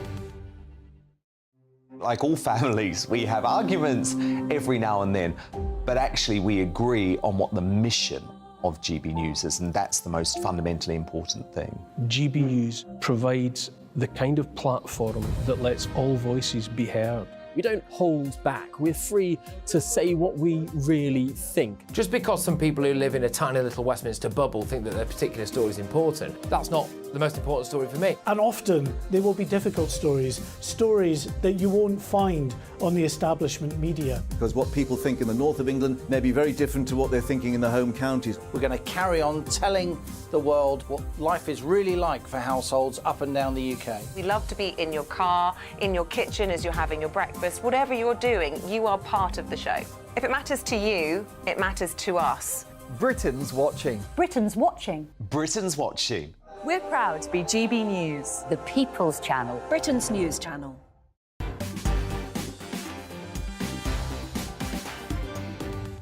It's time now for The Newsmaker, in which a fearless commentator speaks out on the big stories of the day. And tonight's Newsmaker is the highly esteemed historian and columnist for the Daily Telegraph. It is Mr. Tim Stanley. Mr. Tim, great to have you on the show. Thank you very much. Now, severance pay for MPs leaving Parliament, so that is money that they receive when they lose their seats, or in this case as well, if they quit, is set to be doubled, with the figure going apparently to be over about 19 grand, supposedly. The equivalent of 4 months rather than 2. So the pay is allocated to help former members shut down their offices, help with staff departures. Previously, the payment would only be given to those who either lost or stepped down in a snap election, but now they all qualify. Tim, are they just being paid to fail here? Oh, gosh, it's so difficult to know how one judges failure. But what I would say is I would add that they also get paid a severance for having lost their job. They can also apply for the expenses of winding down their office.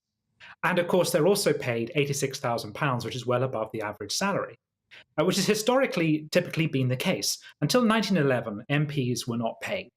Then they started to be paid, and when their salary was introduced, it was about £400 a year, which was way above the average salary at the time of about £70 a year. So MPs have always done fairly well. And of course, on top of that, it was always understood, generally culturally accepted, that they would be able to do something else on the side, plus they can claim expenses. Or someone. My point is, there's a bit of a myth kicked around that MPs are underpaid. And very often highly paid people who are brought in and asked, how can we make Parliament work better? How can we improve our politics? The first thing they do is they look at the salary and they say it's far too low to get the best people in the world. And of course, the kind of people they tend to ask, are MPs being paid the right amount? They themselves tend to be paid insanely high salaries. So there's a sort of an inbuilt white-collar elite idea that the big problem here is MPs are not being paid enough. So you need to do more things like this to bribe people to come into Tim, can I ask? Just my point is they're already paid a great deal.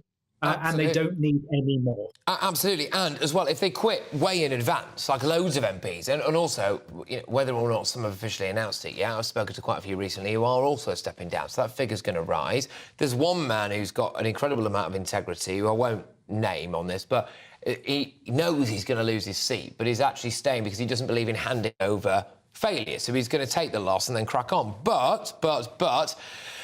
what are we actually getting for our money? So we had the end of the Boris Johnson era, which was a total circus, and government wasn't really doing a lot of the basic functions necessarily. Then we had Liz Truss for a bit, and then that all went tits up. And then we've got Rishi Sunak, and then they're on holiday. So we haven't actually really been led. So what are we paying for? Right. So first of all, there's been a great deal of political crisis, which, as you say, takes up time. But if you look at the daily operation of Parliament, a great deal of it is a waste of effort anyway. I mean, I'm a parliamentary sketch writer. I have to sit in on much of the parliamentary day. It starts halfway through Monday, which is because people have to come from very far. I don't mind that. It ends on Thursday, and then they're back home on Friday. And during the week period, I would say roughly 2/3 of MPs do not attend debates. It's a good debate if there's a third of MPs there. They're off doing constituency work. They do some very good work on things like committees. That's where a lot of the very interesting stuff in Parliament now takes place. It's really striking how low attendance the debates tends to be, and also how some of those debates are pointless. Since the Bercow era, there's been a rise in this sense that the MPs have got to take on the executive and scrutinise it all the time. That's fine. But for instance, you get opposition debates where you know they're going to lose. They bring a pointless motion against the government, and we have to sit there and watch it throughout an afternoon and an evening. And it does feel like a tremendous waste of money. Where I suspect I disagree with you is I would actually be happy with MPs doing less. I think there's too much legislation. There's too much Parliament. And I'd prefer it if there was a general consensus that MPs are almost part-time, that they're professionals who do something else, like nurses or teachers or lawyers, and they dedicate some part of their year to coming to Parliament to represent their constituents. What they're not, which many of them think they are and act like they are, is glorified grand councillors who are there to fix people's personal problems in Parliament. That's not how it works. There should be less of it, and there should also be much less MPs. There are far too many of them. You know what? Actually, you've made a really solid effort there with that point, because I think now that they've got far too big for their boots, we've almost got a potent combination of people who possibly wouldn't be high flyers in their field outside Parliament, possibly, so have decided to become an MP and go through the process there. So we're not getting the brains trust in. But then they've also had an elevated sense of self-importance, and they now think that they need to micromanage every single aspect of people's lives. And then they spend a very long time doing it, which means they don't actually do the big stuff. And that is bad.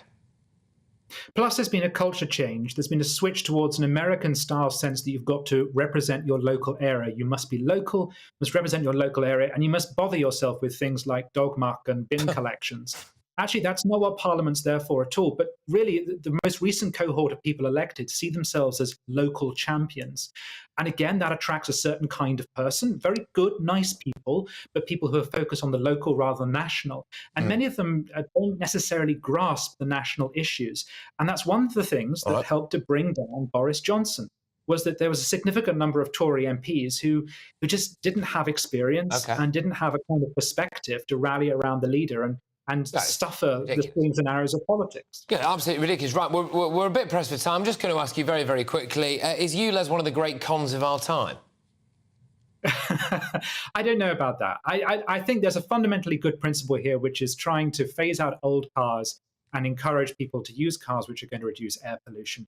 The problem is the fine is punishing the very people who it's supposed to help. It's going to punish the poorest hardest. And in that sense, it's a classic example of do-goodery gone horribly wrong. And as for Sadiq Khan suggesting that those who are against it are conspiracy theories or far-right lunatics, well, the Labour candidate in Uxbridge said that ULEZ should be stopped. And I presume he's not some kind of Trumpite loon. Yeah, fantastic. Look, Tim, thank you very much. It's great to have a chat with you. Thanks for coming on and spending a fair bit of your Friday night with me, Tim Stanley there. Take it easy. Now, loads more coming your way. When I come back, OK, it's paper time, people. I've got a sneaky little look at the front pages right here. Some spicy stuff on there. Don't miss it. A brighter outlook with Boxed Solar. Proud sponsors of weather on GB News. Evening, I'm Alex Deakin, and this is your latest weather update from the Met Office for GB News. It's a bank holiday for many, and the weather's going to be mixed. There'll be some sun, there'll be some heavy showers, never particularly warm. Monday does look dry for many. We've got high pressure nearby, but for the time being, low pressure is still dominating. It's been generating some heavy showers through the day and will continue to do so overnight. We have a Met Office yellow warning in place across parts of southeast Scotland. Slow-moving, thundery showers here could cause a bit of disruption. Elsewhere, the showers are moving a bit more, but still some heavy ones over northwest England through the night, staying pretty wet across northern Scotland. A cool night as well. Single figures in rural spots, 10 to 12 in most towns and cities. Saturday will start dry with some sunshine over the Midlands, East Anglia, the southeast of England, and much of southern Scotland may well stay fine. But northwest Scotland wet and windy, and elsewhere, look at this, the heavy showers just develop as we go through the day. So dodging the downpours on Saturday afternoon. There will be some sunshine between the showers and temperatures getting up into the high teens, maybe low 20s across the southeast. So generally cool for the time of year. A cool start to Sunday. Again, many will start dry, fine with some sunshine, but again, the shower clouds will develop through the day. Perhaps not as many as on Saturday, and parts of Wales may well have a dry afternoon before more cloud and rain comes into the northwest later on. And again, for most places, on the cool side. Goodbye. A brighter outlook with Boxed Solar. Proud sponsors of weather on GB News.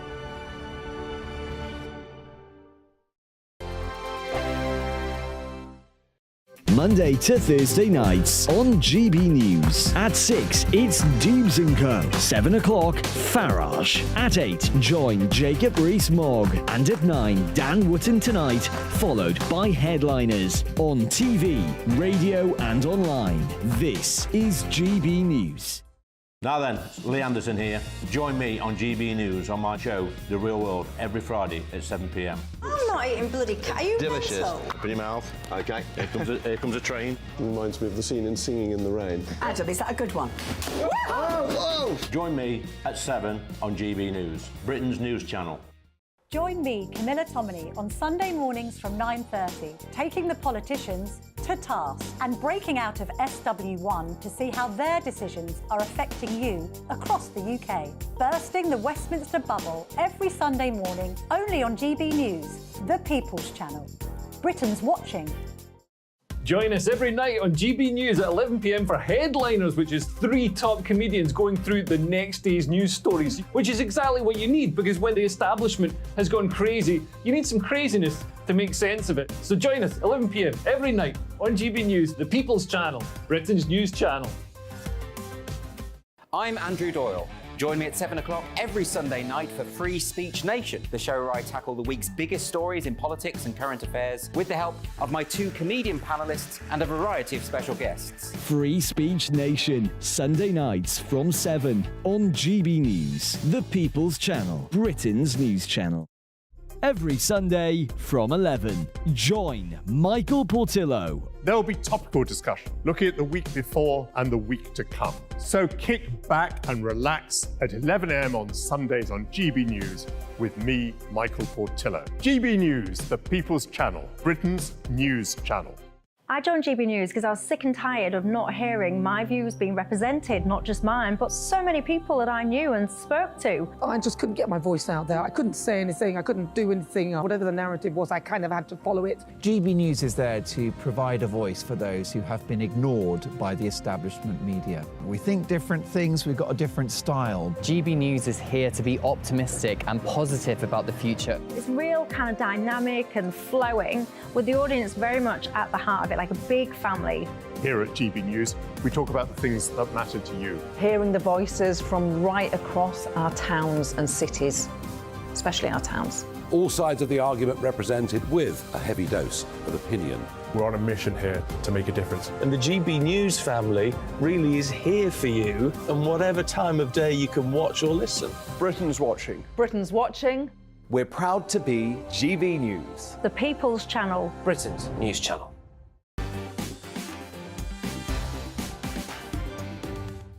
It's 10:30 p.m.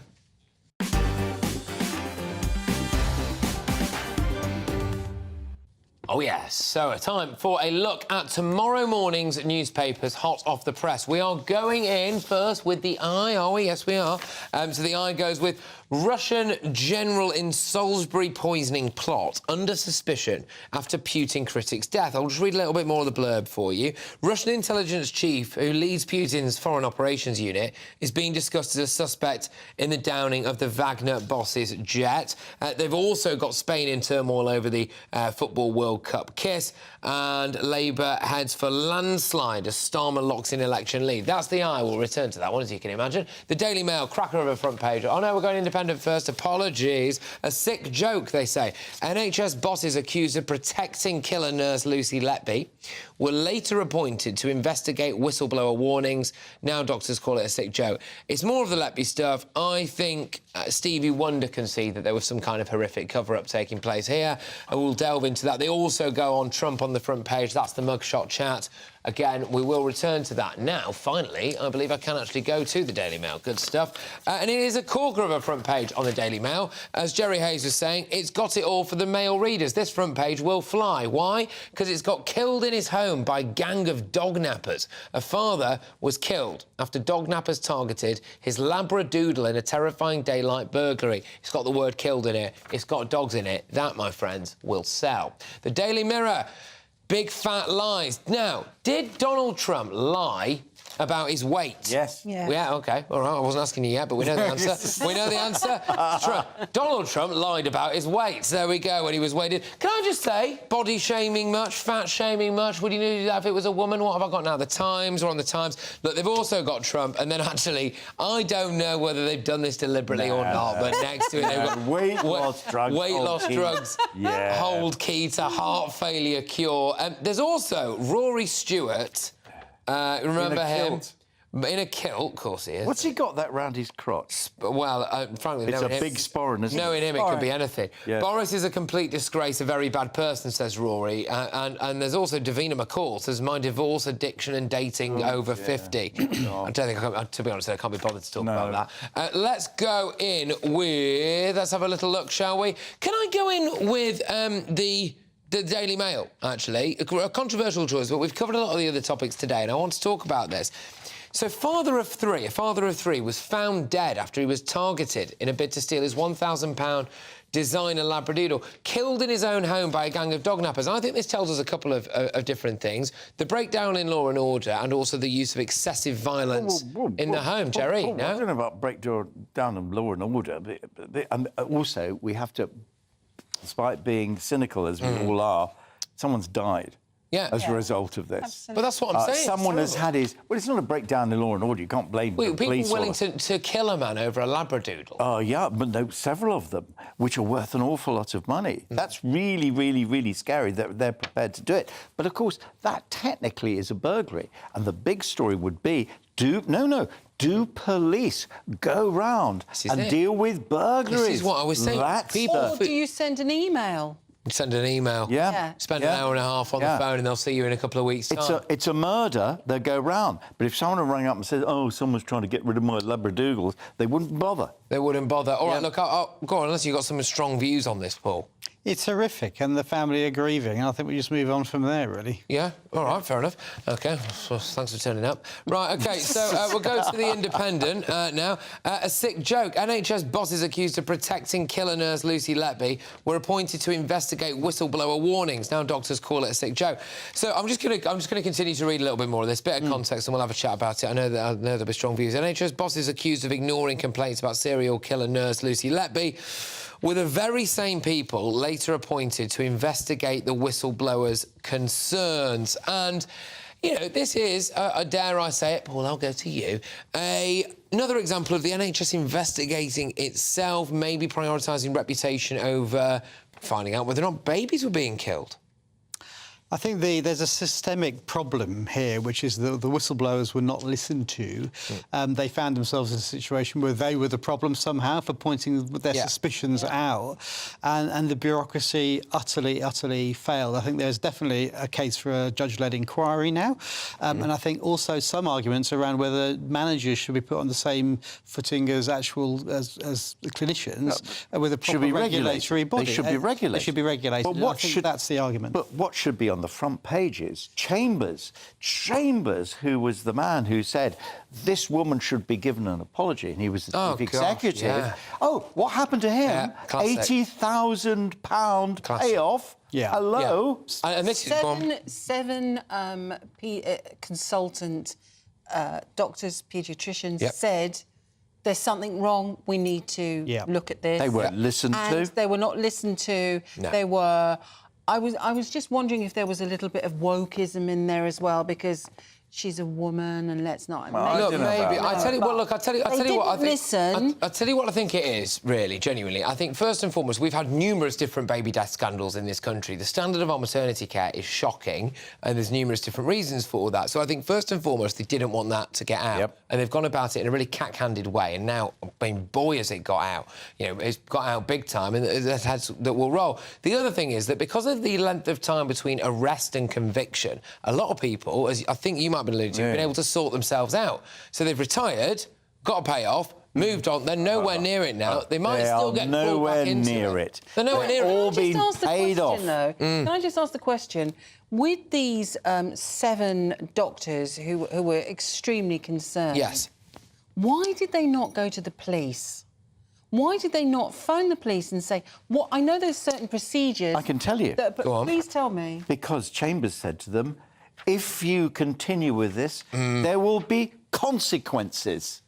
Yeah, if that is a threat. What about the consequences to the babies and to these poor people? No, who are all they're talking about their jobs. They were told by Chambers, and this is not a libelous thing because it's been reported and no one has sued on this, he said there will be consequences if you report this. Yeah, of course there will. Disgrace. You know, and people who have had bad experience, many good experiences in the NHS. The NHS saves a lot of lives. I want to make that very, very clear. There are a lot of good people that work in the NHS, but a lot of people out there will have had a bad experience on the NHS, and they will have first-hand experience of trying to get to the bottom of what happened there, and they will be well aware of how that can sometimes play out. And especially people who work in the NHS, and therefore they would have been afraid, I think, to have said anything about it. But isn't it really depressing? Because every major institution is now under threat. Yeah. The police.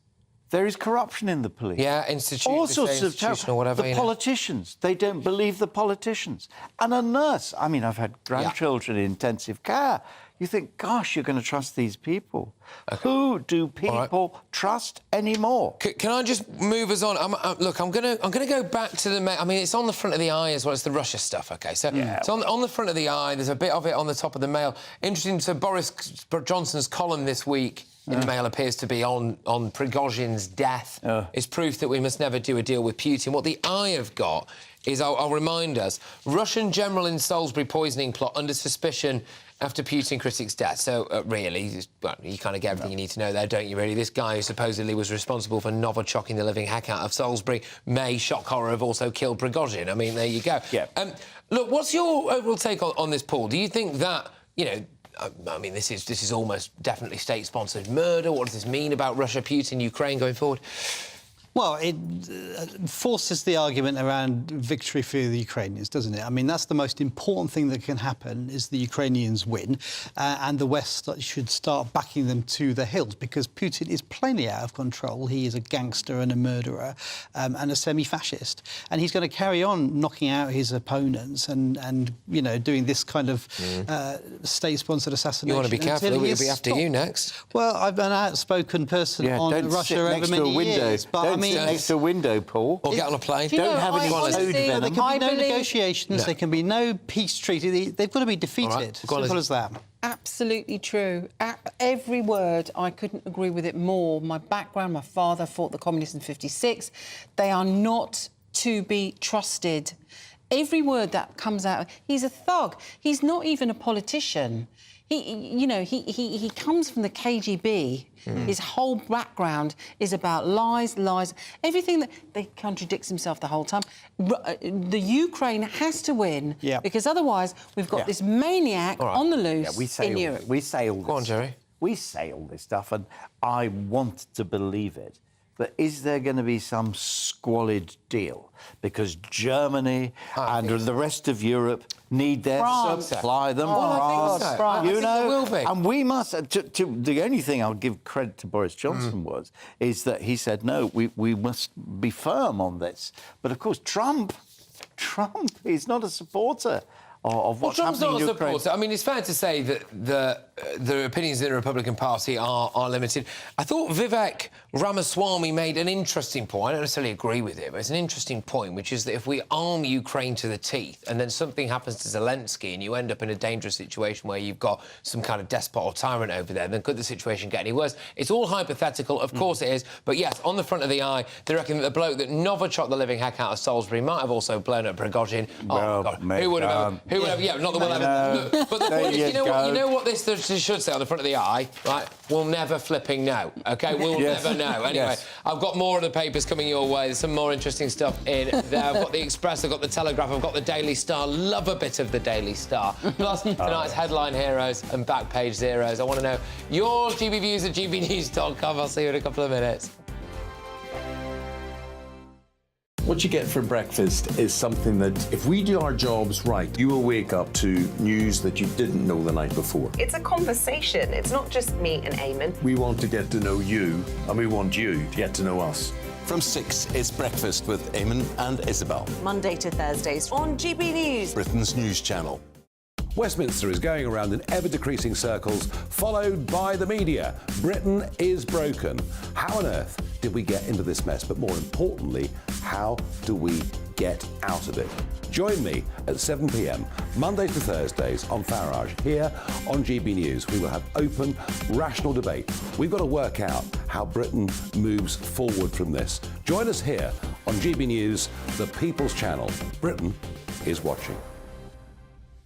When the news happens, it happens here. And really important breaking news. Breaking news this morning. On TV, radio and online, the news starts here on Britain's Newsroom. All the biggest stories and the answers that you need from across the UK and beyond. Join Britain's Newsroom from 9:30 on GB News. The People's Channel, Britain's news channel. Join me, Patrick Christie's Monday to Friday, 3 till 6. We tackle the day's news agenda like you've never seen before. It's high tempo, high octane, the most controversial topics and the best guests. You will not be able to take your eyes and ears off it. I'm not afraid to ask the questions that you really want answered. 3 till 6 p.m, Monday to Friday on GB News, the People's Channel, Britain's news channel. People in Britain, they love free speech, but they also love fair play. I don't care if I'm speaking somebody from a trade union, from the Labour Party, somebody from the SNP. And I think the viewers like to see that actually we can challenge one another, but in a positive way. We think we ask the questions that people want to ask, and often we ask the questions that we wanted to ask in Parliament but never got the chance to ask. So join us every Saturday, 10 a.m. till noon on GB News, Britain's news channel.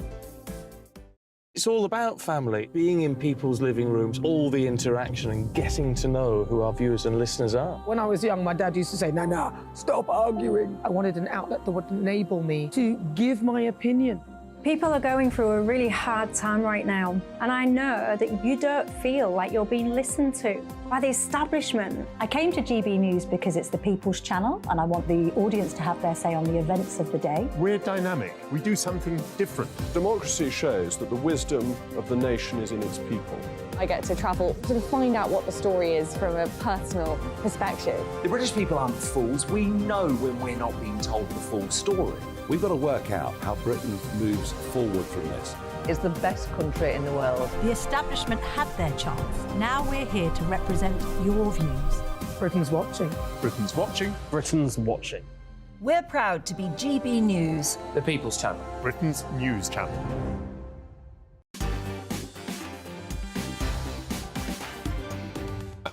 Welcome back. Laura's been on. Laura says, thank you for getting in touch.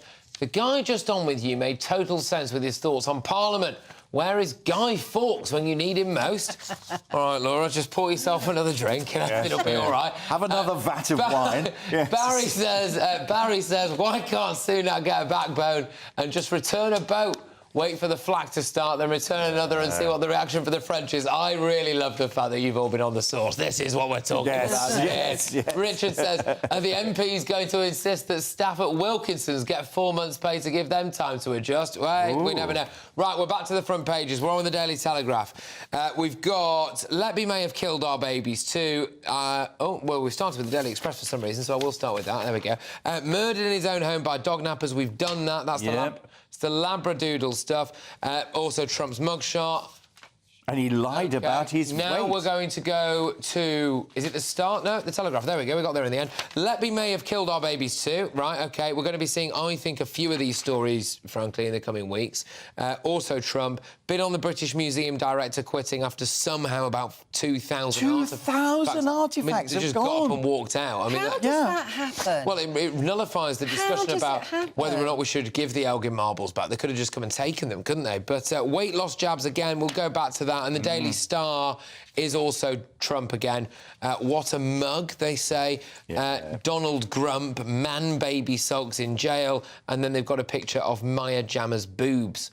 So, let's start with the Telegraph and go... There was one that you... Well, no, let's go with Trump. We can't ignore this. How did you know her second name? What do you think? Donald Trump, it's the mugshot, isn't it? OK, good or bad thing in the round for Trump, this? Lizzie? Well, it's very difficult to say. For me, it's really bad because I think he looks like a lunatic, with that... He looks like an alien. But I don't know, in America, he just can't seem to do any wrong, can he? In the eyes of his supporters, the stronghold of his supporters. But, Lizzie, the Republican Party is broken. As a result, America is broken, if they don't trust the justice system. No, they don't. Which is what's going to happen. It's wow, very you've got civil war. You've got civil war. Go on, Paul. Well, the American sort of founding ethos is the idea of being the outlaw, isn't it? And sort of against the rules and somehow dissident. This, I think, feeds into that narrative perfectly. That's why he released this picture, don't forget. You know, most people's mugshot would be a matter of shame. This is why I'm saying... He put this out there. I think this is playing really well for Trump, and he's linking it to his fundraising as well, so the money's flowing in. It's just part of the American psychology. You imagine if one of our politicians was arrested and a mugshot, that'd be game over. But for this, it's actually doing him a lot of good. It's whilst he's still alive, whilst he's still alive and his campaign is still alive, it's essentially martyred him in a way. Really. But this is now a T-shirt. It's a meme. It's on mugs. You know, 24 hours. He's making millions out of it. This is one of the most famous pictures now of the century. You know. Yeah, indeed. Can I just? This is the Che Guevara of our times. You know, that's what this is. That image that is going to be everywhere. It is. My grandchildren are going to know about this image. But can I also just politely push back slightly on some of the things that you said there? You know, like Jerry said the Republican Party is broken. I saw the debate last night, shocking stuff. Awful. It was bad, right? It was bad. But Joe Biden is doing a very good impression of a bloke who doesn't know what day of the week is. I would argue America is broken. And Harris as well. Utterly hopeless. You know what? I want whatever she's on. Oh, seriously, I do. I want whatever Kamala Harris is on. It looks like she's having a great... She doesn't know where she is. She doesn't know what's going on. Something over here. Oh, great, brilliant. It looks like she's having a whale of a time. But isn't it amazing that for this, we were saying just in the break that for the size of America, for the amount of people that there are there, they come up with two. They come up with Biden and they come up with Trump. Yeah. Now, what does that say about that country? And Lizzie, who will be cheering? Mr. Putin. Yeah. Yes, of course. Why does he sound as if he's from Norfolk, Mr. Putin? Yeah. And also Xi of China. Yeah. Who are really a serious enemy. You've and seen they're all the signing stories. deals with each other. The Saudis, the Iranians, they're all getting into bed with each other. This is very, very concerning times. Very concerning times. It looks as if the Saudis are going to buy the Daily Telegraph. Is it? Yep. Really? Yep. Oh, well, there you go. Inside very information. very quickly. Who wins the next presidential election in America? Go on. Go start. Not the people. No, come on, put a name on it. I haven't got a clue. Yeah, genuinely? Yeah. The Democrats. You think so? Biden, really? Well, it may not be Biden, but it may be the Democrats. So looking like Lizzie. Well, we hope it's the Democrats. Do you? Yeah. OK. We don't want this guy, do we? No. Right, well, you've got to be careful. There's GBNews, a lot of people who say... Mr. Farage may have views on this. I'll go out and say, you're going to shout at me for this. I would be perfectly happy if Donald Trump was President of the United States again, but there we go. There we are, but I can have you committed for that. You're joking. But I would live there. I'm not joking. But on that note, on that bombshell, we now have time for headline heroes. Format people. Headline heroes and back page zeros. Right. I've forgotten who it was. Do I start with back page zeros? Yes, I do. Jerry, who have you got? Dame Alison Rose. Now, viewers will say, who is she? The former head of NatWest, the former head of Coots Bank. She's just got 11.5 million quid as a payoff. Yeah, ridiculous. Actually, you know, can you imagine? Confidentiality amongst bankers. Yeah. I'm sitting there, I'm the head, I'm saying, hey, that fellow, Christie. Yeah. He's a wrong un. Yeah. He's a grifter. He's got no money. And I tell it to the BBC. Yeah. And then I say, I didn't really mean to do that. 11 million, 0.5, 39% of that belongs to the British taxpayer. Yeah, it's ridiculous. Of course it is. Your back page zero. You won't be surprised to know it's Donald Trump. An absolute menace. Get him off our front pages. Get him out of public life. Get him in jail. All right, Lizzie. Prigozhin. He's dead. Yeah, well, fair enough. Good. Yep. All right, I mean... Well, that's all right. We don't know, do we? No. We don't know. He's a murdering, evil man with so much blood on his hands. Yes. And the Wagner group that he heads this might surprise you. I'd actually be quite... No, don't. No, that's fine. I'm not going to say that. No. OK, let's go to the heroes. Let's go to the heroes, Jerry. Mr. Justice Goss. Now, viewers will remember last week, here's the guy who sentenced Letby, and he did it with dignity and straightforwardness and transparency. So, he's my hero. And crucially, gave her a whole life terror. Lizzie? Yep. My heroes are the Greek people who took such good care of all of the holiday makers. In Rome. Greeks? Yeah. Where's that come from? I'm not complaining. I'm off to Greece next week. You better be right. They took such good care of all of the holiday makers. They opened their homes. They were fabulous. And the Greek Prime Minister's inviting everybody back for a week holiday for free. I mean, it's an incredibly... I'm off to Kefalonia next week. You better be right. Rogue choice. There will be some people shouting at their screens going, what about the Greeks that started the fires? But anyway, Paul, go on. Mine's a serious one, which is Stephen Breary, who was the whistleblower on the Lucy Letby case. He's one of the outspoken paediatricians in the Countess of Chester Hospital, and he spoke up very bravely. More power to him. Yes. Brilliant. It's a very good ending. And it is, again, worth emphasising that if it wasn't for that chap and a few other people who really pushed for this, there's every chance that more babies would still be dying. I mean, it would be absolutely horrendous. And they're looking at more as well. They are looking at more. Look, thank you very much, everybody. Really thoroughly enjoyed it. Thank you for giving it your Friday night. Thank you very much for spending your Friday night, you lovely, lovely people, tuning in to this. Up next is Headliners. As you've seen, there is rather a lot to go out on the front pages. They will be picking it apart and keeping you entertained, jettisoning you into a fabulous bank holiday weekend. I love you all. Peace out. The temperature's rising. Boxed Solar, proud sponsors of weather on GB News. Evening, I'm Alex Deakin, and this is your latest weather update from the Met Office for GB News. It's a bank holiday for many, and the weather's going to be mixed. There'll be some sun, there'll be some heavy showers, never particularly